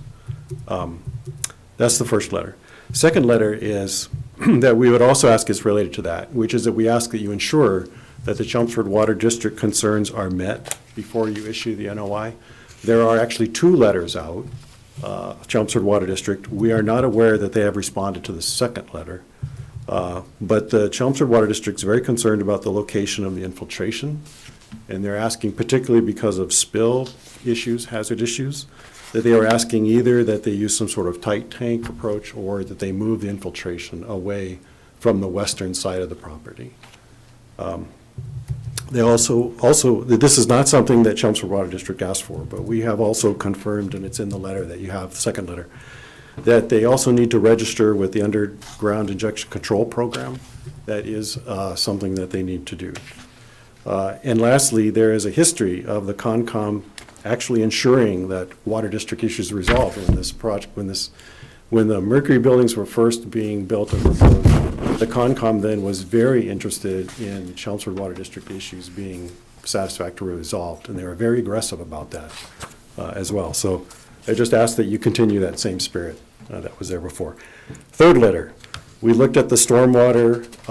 We have a number of questions about the stormwater. This is in addition to the questions that Beta had. So these are things that, for example, the rain garden, it's not clear whether the rain garden actually infiltrates or not because there's a detail that says it has an impermeable liner. There's the question of feasibility of infiltration, which we already raised as far as the soils testing. And also there's a proposed during construction sediment basin that's on the western part of the site. And so I would ask that you look at that and question the wisdom of having a sediment basin that close to the Zone 1. And then the last letter, the fourth letter, is a history of insufficient information. And that's just to encourage you to get this information before you issue an NOI, because there was historically with this project, there was, at least the Mercury buildings, there was a number of cases in which they encountered things they hadn't expected because they hadn't done the necessary soils testing, et cetera, beforehand. So also, I want to add, this is not in a letter. I think this may be in the stormwater letter, I'm not sure. But They show that there's a turtle barrier, which is really just, as they said, silt fence and hay bale, which is really more classic. But they're using that for turtle barrier. We do have a question in the natural heritage is whether that's sufficient for keeping the turtles from getting onto the construction site, but it's a construction fence. And we're interested in turtle barrier, permanent turtle barrier as well. And so that's something that we would ask for you to consider in the protection of the rare species and so forth, that they would, because this is going to be a lot of, potentially a lot of truck traffic going, especially in that back area, which is where all the loading zones are, the bay doors and things like that, that's an area that we definitely want to try to keep the turtles out of as much as possible, so yes for that. The fifth letter, now, this is going to take a little bit of a different turn, and so this one is going to take me a little bit longer to go through. But basically, as I mentioned, we thoroughly researched previous plans, minutes. We did a Freedom of Information request for Concom minutes because they were missing from the 80s when the Mercury buildings were being considered. We also looked at historic photos. We also looked at bylaws and the wetland guides from that time period, so forth. But this is the thing. We believe that there is a pre-acquisition violation on this property, particularly the 201 River Neck, the building that's on your left as you go in. We believe that there was a wooded swamp there that was a wetland, and that in the process, the previous process, this was filled, and it was built upon. And that constitutes a violation before the acquisition by this current owner, and that you have in your bylaw a 3-year period in which you can address those kinds of violations. So that is an action that you can take. Now let me sort of go back and go through this a little bit more carefully. And the letter goes through this with a lot of detail and a lot of references. It's not the kind of thing that you would say unless you were sure that you had a lot of good information. The wooded area that what you can see that there was a wooded area that basically surrounded the footprint of what's now Building 2 over time. It was never cleared until it was cleared for 201 River Neck. There is evidence that that wooded area was a swamp, and that's the key thing. Was it a swamp? The GIS map, if you bring up now the GIS map for 201 River Neck on your computer, your device, or whatever, you'll see that on the base layer, there is a wetland underneath 201 River Neck. And when we first saw that, we thought, that's really odd, you know. But then, if you look at the first plan for that site, the first plan, which was showing Building 1, which was the one on the right. Building 2, the one on the left, was not there yet. And it shows that it was a swamp. It has wetland markings in that area. Now, that makes a lot of sense, because if you look at the existing conditions on that plan, that basically all of the water, the topography clearly shows that the drainage from Clark and from the surrounding area went down into that area. So it's entirely consistent with that, it was a swamp. It's also consistent with the larger corridor, the River Meadow corridor. The River Meadow Brook used to flow to the east. And so actually the wetland that you're seeing earlier used to be River Meadow BVW. They redirected it when they went, I think it was Route 3, I don't remember the exact details, but they redirected River Meadow Brook, but it used to flow in that area. Okay, 495, thank you. So throughout the River Meadow Brook corridor, there are wooded swamps. And we know because we have been through that entire area. And by the way, the turtles do wander quite far. And it would not be inconceivable at all that wood turtles would be in this area as well. We have confirmed that a wooded turtle actually crossed over and went into the southbound Route 3 exit from 495. That clover leaf in there, the turtle went there for 2 weeks and then came out. They remember where River Meadow Brook used to flow. And so they use that land in the same way. So it's consistent that we gave you a figure that showed at least, I think, 4 or 5 large wooded swamp areas in the River Meadowbrook corridor. But in addition, we know from our personal experience and observation that there are more than that. There are smaller wooded swamps dotted throughout. So the fact that this would be a wooded swamp is actually entirely consistent with the larger corridor. I already mentioned the topography. The seasonal high groundwater testing that was done by the applicant recently says that the seasonal high groundwater is about 105 to 106. The bottom elevation of this depressed area is 104. It's entirely consistent with a wetland if you have that kind of seasonal high groundwater. But I think the thing that makes it absolutely convincing that it was a wooded swamp is in the minutes of May 6, 1997, where the applicant said, in putting in that building, they needed to use injection footings because of peat. Now, peat is a wetland material. It's organic material. And it was so extensive that they had to use injection footings for the building. That to me says absolutely, without a doubt, that it was a wetland. So it also, by the way, could have been BVW because of the what we know now what the flood elevation is, and the topography shows it's between 106 and 108, so there could have been a path for the water to go through. Could have been hydrologically connected when there was a road there. They could have had a culvert, we don't know. So we're not really going to go into the BVW part. Could be, but we're not sure, so we don't want to say that. Okay. Now, if it was, as we believe that it was a wetland, then there's a question of, was it jurisdictional? It was a very large wetland. It looks to have been at least over an acre. Yeah, close to 2. Also, there are other agencies that would have become involved in that case as well, Army Corps, so forth, and there are applicable bylaws regarding it. We do have a section on jurisdiction. I'm not going to get into it too deeply. To me, that is a question that I think you want to ask the town council, and I will conclude with what I'm going to ask you to do. There were values lost when this wetland was filled.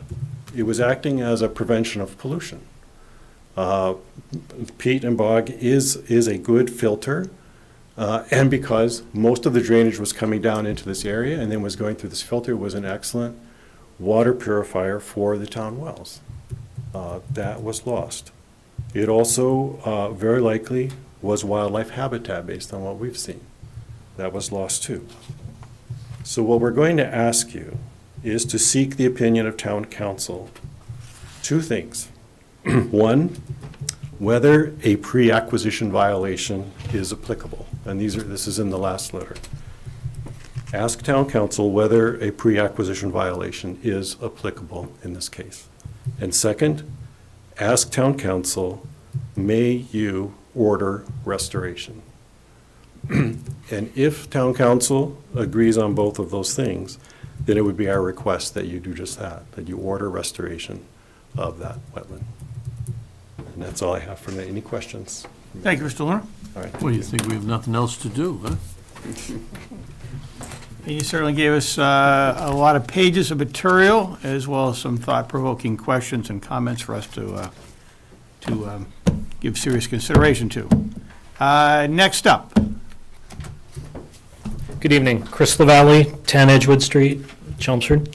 Also Precinct 10 Town Meeting Rep. I'm certainly not going to be as technical as Mr. Luna was, but speaking as a resident of town, I have some serious concerns about this project. Being as it now borders on a wildlife refuge. While the proponents did say that the building and the car parking lot were not next to the habitat, they didn't mention the massive loading dock space that is right abutting it. They also didn't mention trailer parking that is abutting that land. They have space there for about 2 times what they have in the loading docks. And the loading docks they're estimating is just under 30 loading docks. They also would likely have spaces for dumpsters, waste receptacles, all for unknown tenants. Could be manufacturing, could be medical, could be massive shipping distribution center. We don't know. But they haven't really proposed any spill containment systems, any spill or leak management. There could be brake fluid, hydraulic fluid, gas, any of those types of fluids could be leaking into that refuge. So my concern is that while the building is not near there, and it's away from that buffer zone, they certainly did put a massive risk area right next to it. And so that's my biggest concern. I also share your concern about the snow removal. That area is going to have major snow removal for that whole area back there because it is a loading dock area and a trailer parking area. And if they have the snow removal areas in the front, it's very unlikely that a contractor is going to move all of that snow to the front of the building. So I just wanted to point that out as well. The other thing was, I'm very happy that you're asking for a review of the stormwater management. But I also want to point out that in the last meeting that the town residents had with them, they are considering making more significant changes to the plan. They also looked at maybe merging those two entrances into one because it might align better with the fire road access that they're proposing across the street. So there might be more reviews that have to come. So I would just ask that you also not close this hearing until their plans are a little bit more solid. Thank you. Thank you, Mr. Valley. Any more public questions, comments at this point? Does the applicant want to make any rebuttal statements or address any of those questions at this point tonight? So, And Kevin McCutcheon with Ty and Bond. The one item we did want to address is regarding the stormwater management system, the spillage. It addresses two of the parts. The system in the rear of the building is all no infiltration. So there was reference to the liner below, the detail with the liner below the bioretention system. The bioretention system in the rear of the building has a liner in it to, in that case, so if there's no leak, if there's a leak, that won't get into the groundwater. And the large below-ground stormwater management system in the rear of the building is a solid bottom.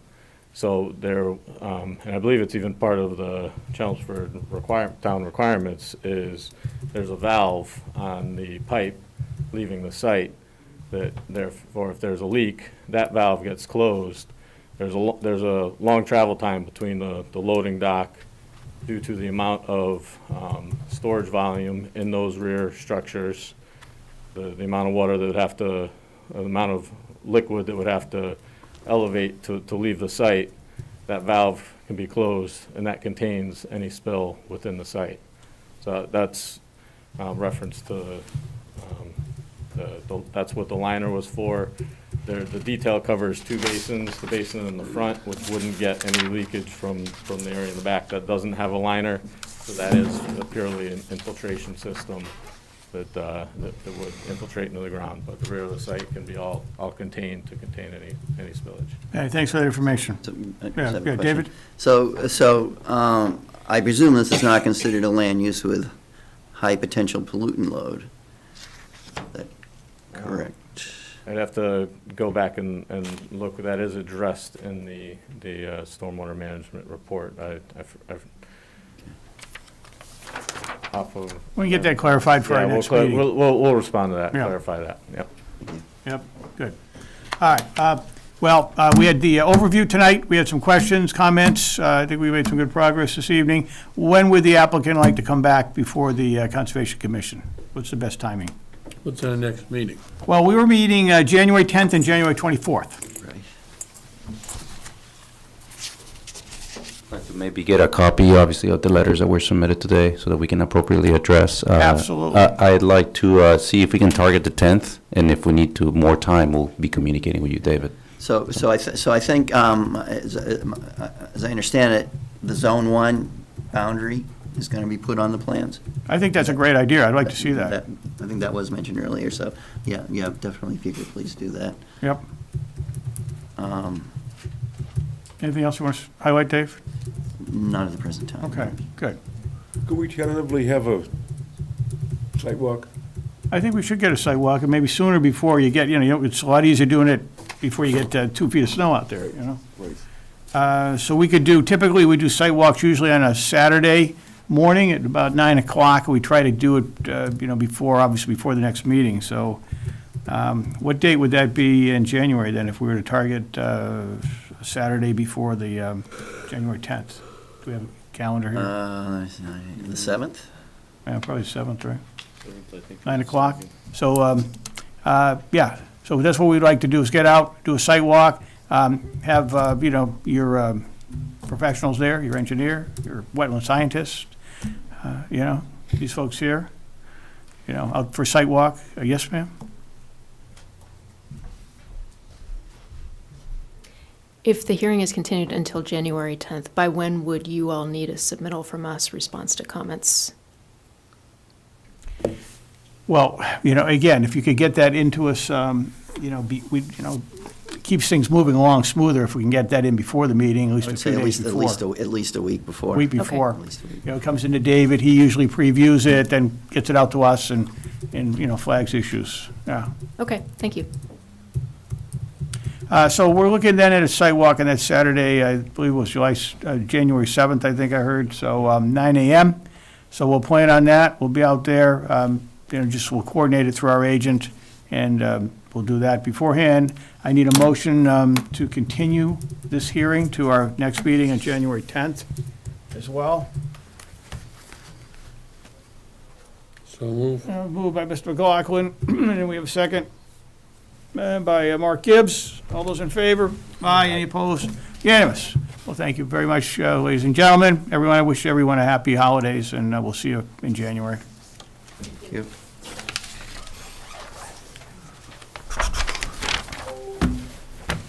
So, Joel and Ruth, would you be able to email me PDFs of these? The last one we'll have to chop up, because Joel tried emailing. I'll bring it on a memory stick.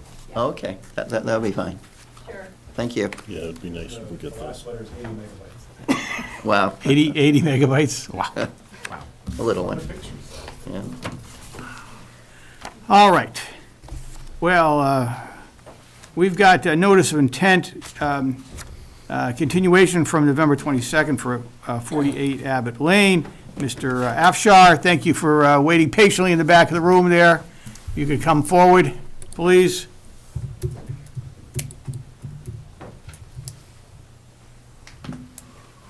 Ma'am, is this yours? Too excited to go up.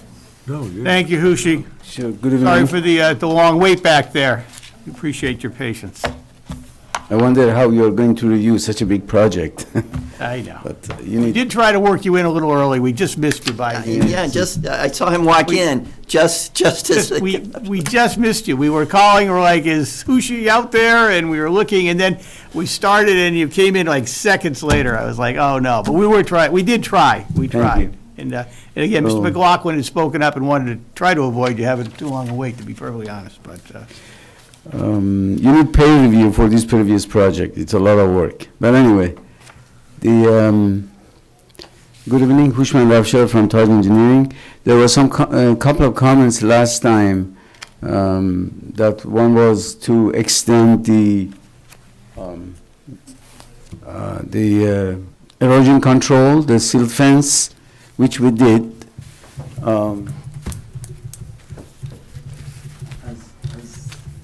As discussed. I think it's on the, is it on the next sheet? No, the same, sheet one.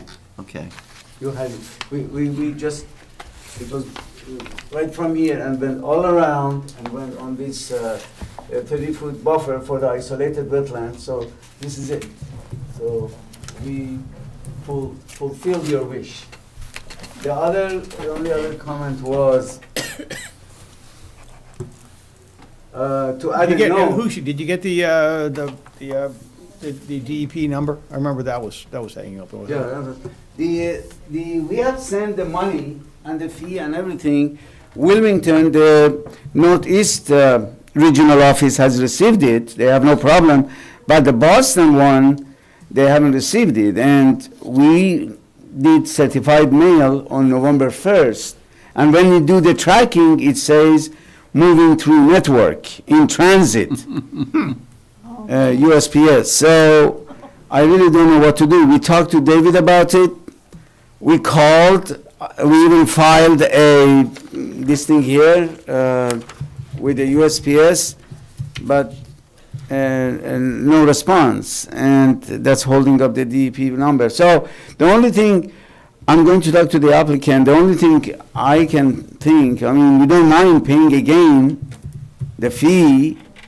I guess the applicant doesn't mind, as long as it gets there. So I'm going to talk to the applicant and do make a payment and send it overnight. And if you give us an order of conditions, of course, it will remain till you get the. David, can we issue an order of conditions without a DEP No, number? no, I you didn't can't. think so. You can close the Right. hearing. I can certainly draft an order of conditions, but it can't actually be issued until we. Well, I'm finalize. sorry, you can close the hearing and. So that's what I'd suggest. is, You know, So we the- close the hearing, we can take a vote, but David cannot release any order of conditions until there's a Nor DEP. can he start work. Exactly. And, you know, you obviously can't do any work until you've got an order of conditions. That's correct, yeah, that's what I meant, I used the, Yeah, yeah. blame it on my broken English. Well, no, I think it's the Postal Service's fault. Yeah, we're going to blame it on the Postal Service. And it'll probably Can't get hire there enough eventually, but it could Yeah. be 2 months from now. Yeah, That was the only, was that the only open item, was the, They made a couple of other revisions that were requested. They added the leaching chamber Yeah. there for the roof runoff, and also showed the brick walkway in between the driveway and the proposed addition that's returning back to lawn. So I think a reasonable effort is so made. we can approve it comply. subject to receiving a DEP file number. Well, yeah, I mean, you can approve it, but subject to it being issued So or that when you released. get it, you can keep, you don't need to wait for another meeting. if you Correct. happen to get Yeah, it. it just Correct. keeps, yeah. And Mr. Chairman, I don't think we had any special conditions either. No. Mr. Chairman, I move we approve the notice of intent for 48 Abbott Lane, subject to receipt of a DEP file number, issuing our standard order of conditions. Well, the hearing. We're closing, and we're also moving to close the hearing as well, You too. know what I feel about that. I move we close the hearing. And. I second it. And a second. All those in favor? Aye. Any opposed? Aye. Hearing's closed. Now, Dave. I move we issue a standard order of conditions for 48 Abbott Lane, subject to receipt of a DEP file number for 48 Abbott Lane. Very good. And we had the second on that by Mark. And again, any discussion? No. All those in favor? Aye. Any opposed? Abstain. Oh, one abstention, Chris Demore, abstention. So you're all set, just, you know, as soon as we get that DEP number in, you'll be you. good. And appreciate, again, your patience out there, and happy holidays, Hushi. Thank you And so Happy New much. Year. Same We'll to see you. in And- January. And thank you for trying to give me the chance before these long ones, but. We did try. I We did- made a I was gallant talking to- effort. Came that close. I was talking to David just, half an hour before that, but anyway, thank you very much. Happy New Year and happy Thank you. holidays. Hushi. Likewise, to all of you. And good Thanks. luck to your World Cup team. Yeah, Go Morocco. no Go working Morocco. tomorrow. Go Morocco. No.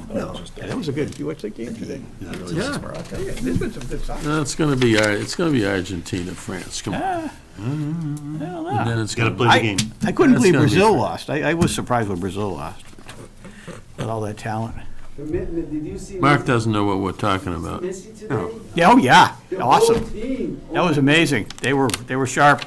It was like a human lawnmower. Just Yes, yes, but yes, of course, I happened to have the TV on in the background as I was working.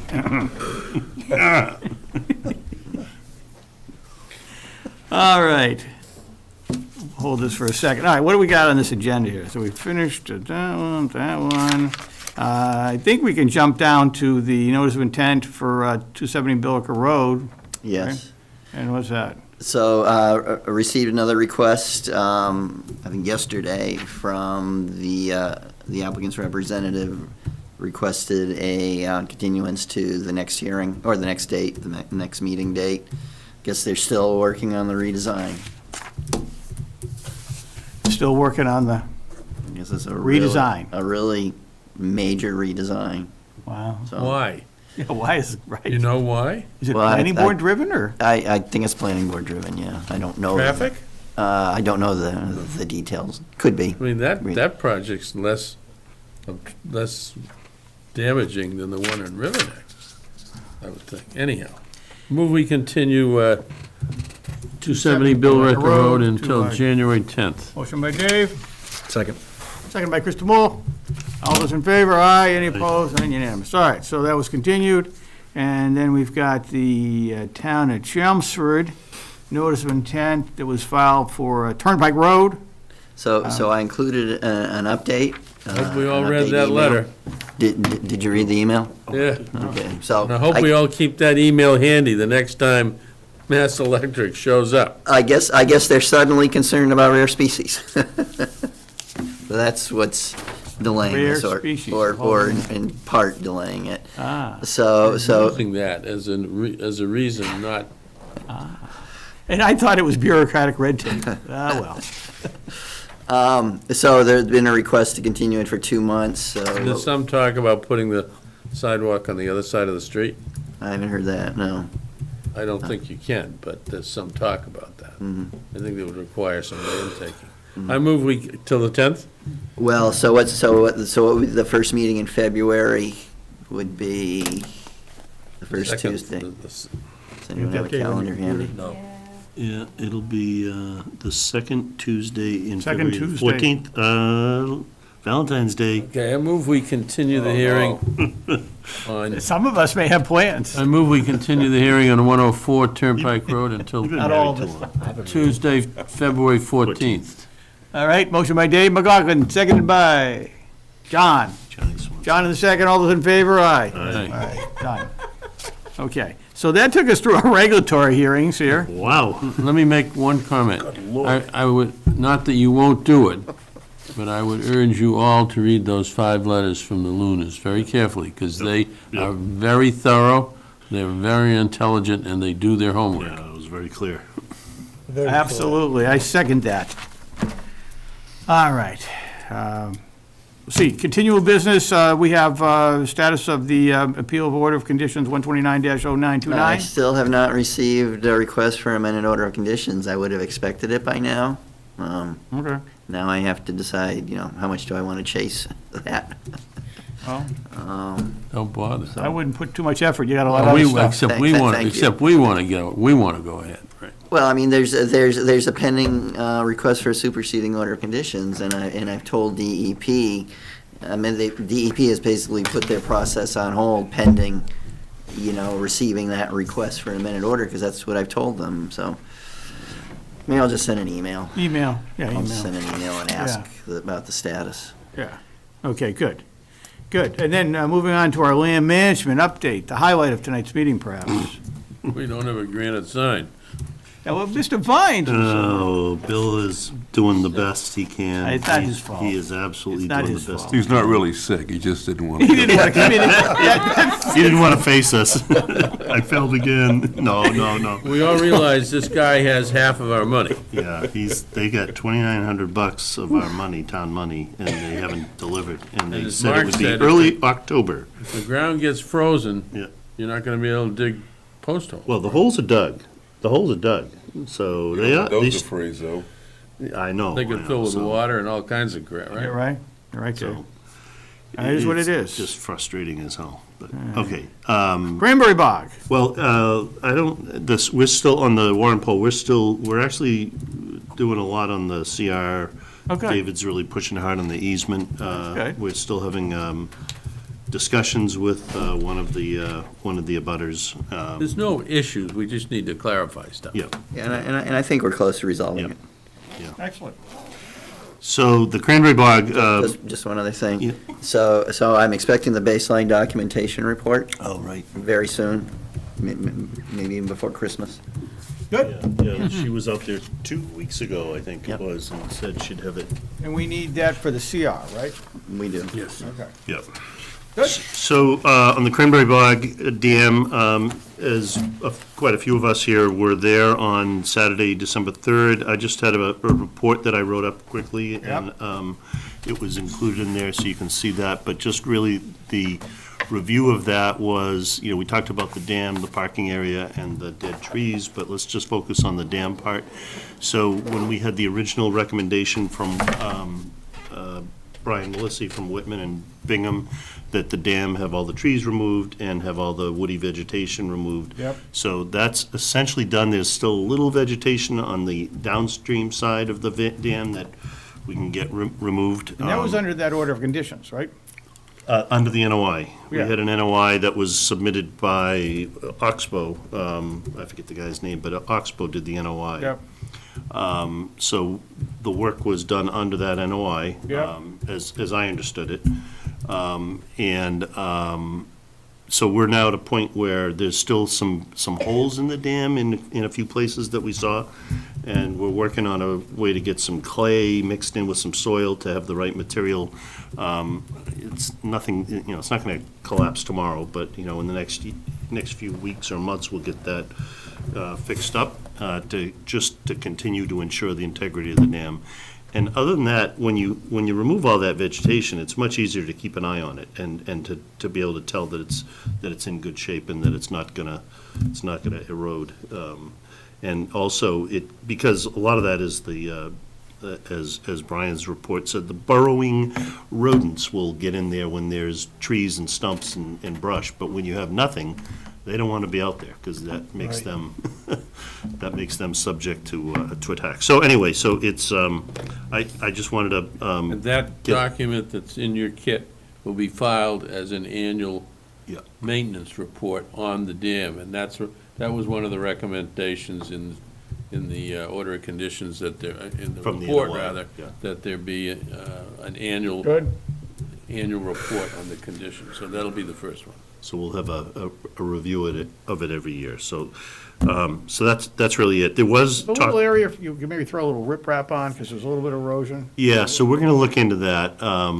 Yeah. I think there's some work we can do there. Again, there's nothing urgent or imminent, but we can put a little bit of riprap in there to shore it up a bit. Have you been out there, David? I have not.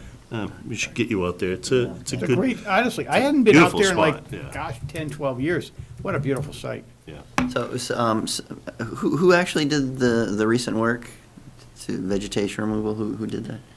Me. Oh, you did that? Me and Steve. Steve Mayotte, and a Hats couple off other to you people. guys. You guys did some great work out there. Yeah, someone just asked me that. I got one other call who saw a bunch of pink ribbons out there and was very concerned. You know where that is? It's got to be Iva Mooney. No, that one wasn't her. That was the ribbons, well, when you get out there, you'll see it, but the ribbons kind of highlight some of the little holes. There's like these little holes. Oh, okay. So they flagged it, so people don't step in it and like break their Oh, ankle or okay. something. I thought they were orange, though, so I don't know. Orange, yeah, well, they were orange. Oh, but not yeah, pink. no, yeah, I maybe don't she remember said orange. Yeah, Maybe she said yeah. orange. But they were, and they feel like little holes. You don't want to like step in and It's really for break safety. your ankle. Yeah, Safety. I think she's worried they're surveyor's ribbons or No, something like that. No. Okay. There were none of We're those. not going to put a 40B out there. Trust me. Yeah, so I'll just give to it a- state, this dam is not on any registered list, any dam list. It doesn't show up on any of those lists. The dams of Chelmsford, it's not even on that list, so. I've heard people say, well, it's on the list. It's like, no, it's not. It's not on the list. So that's it. We are gonna also chase down getting those dead trees on the side. Dead tree. Taken out and look at expanding the parking lot. Yeah, that was something like, you could really, with a little bit of effort, just push a couple of those boulders a little further back. That's an easy to get, probably 2 more spaces, Right, but John? we could Yeah. even go to the other side of that fence, take the fence down, take some trees down. The only reason the parking lot was full on that Saturday is because there were 5 members of the Conservation Commission that drove their own cars out there. That's true-ish, but it gets full. It gets busy, It gets full a lot. It gets busy. It gets full a lot. It gets busy. So- And it's easy, you can just push those boulders and you can get. I think we do that. 2 spaces. Make that change. We should go, you and I should go out and look at it, but it's pretty minimal work and a little bit of 3/4 pack. I and think move we the ought to rocks give a and we're little done. thought to it, Carl, before we do it, because it's precedent setting. Relative to, All the other parking lots, oh, okay, yeah. But it might be a good precedent, Dave. not if it's not needed. Yeah, but it's like, how many, we don't have a lot of parking there. That one gets a Get lot of. 15. Huh? 15. No, there weren't 15 There's spaces. There's no 15. No way. No It's way. maybe 8, maybe 7. Yeah, it was about 7 or 8 cars, because All when right, I pulled in, I got the I don't want to last. debate it tonight. Ah, what the heck. We That's could all I got. Keep so. going till 10 o'clock. Anyway, thanks. Thanks for the update. So that's land management. Anything else from an agent's report? Yes, I wrote a letter to the property owner on Littleton Road there, across from Enterprise Bank.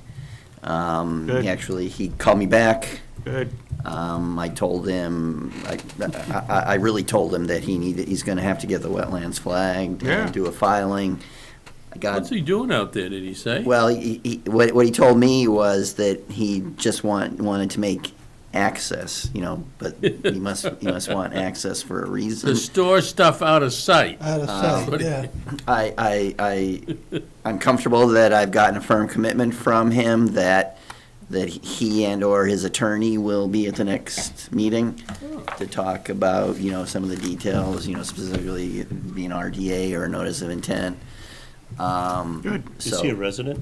I don't think so. Chelmsford resident? Did you wish you were cease and desist on the They usually property? aren't. I don't want to do any more work out there, because he was pretty aggressive what he did. Well, that's, that's a policy decision. I'm comfortable that he's being responsive and. Okay. And so far working. And we think we'll see him at the next meeting? Yes, yeah, no, It's not gonna do much. I'll put $5 that we don't. Well, I don't think he's gonna do anything out there, between now and then. Yeah, let's wait and see. Anything more. And on 201 Boston, I've asked for an update from Mr. McNamara on the RDA. Gonna be filing an RDA. Good. Have not heard back from Is him that Chelmsford yet. Lower? Yeah. Oh, okay. Yeah, so, hopefully I'll hear something back from him shortly. Well, keep tracking that one then. Any update on Wilson Ave? Oh, sure, so still waiting for the title report on that. You saw the email I sent to town council Oh, right. requesting an update. Chris, yeah. Apparently, the title is complicated, so, Shocked. but No, I'm not surprised. No. The property's changed hand a couple of times. presumably we'll have it back in time to be able to submit an application for CPA funding for town meeting. Yeah, you just have to be careful of the deadline for warrant. Actually, you just need a reserve space on the warrant, right? Well, You I don't think need the exact wording until later. Yeah, I think the first deadline is the application to CBA, and I need to find out the deadline for that.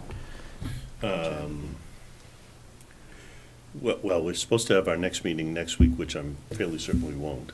Haven't heard anything. But, so that would mean that the next meeting would be second or third week of January, so as long as we get it a few days before then. Okay. Carl's just adding up the. So could you fill out the application? I know you've done a number of those. do that, yeah. Like, Carl, I'm glad you certainly stepped forward to fill the vacancy that we had over there. We appreciate that. It's supposed to go to John when he. Oh, John. And Yeah, the rookie I don't want should none of get that it. for me. then just the one other application for CPA funding that we're talking about is to do a transfer to the commission's land maintenance fund. So just nominally $10,000 that then we can use for any purpose Good. that's allowed by CPA. Good. That just makes things a lot easier to make things Absolutely. happen quickly and Rather than having to keep going back to CPA. like Yeah. The like CPC. we've had to do and will continue to have to do Yes. right now. Right. The Good. easement stuff. Okay. All right, good. All right, so agents report, certificates of compliance, do we have anything to sign? Do you want to Yes. send down the line? So this Signature? is 4 certificates of compliance, really, most of them pretty old. I don't know if anyone recalls, I mean, there was some sort of a temperature control piece of equipment that was installed in the pond over there. Where?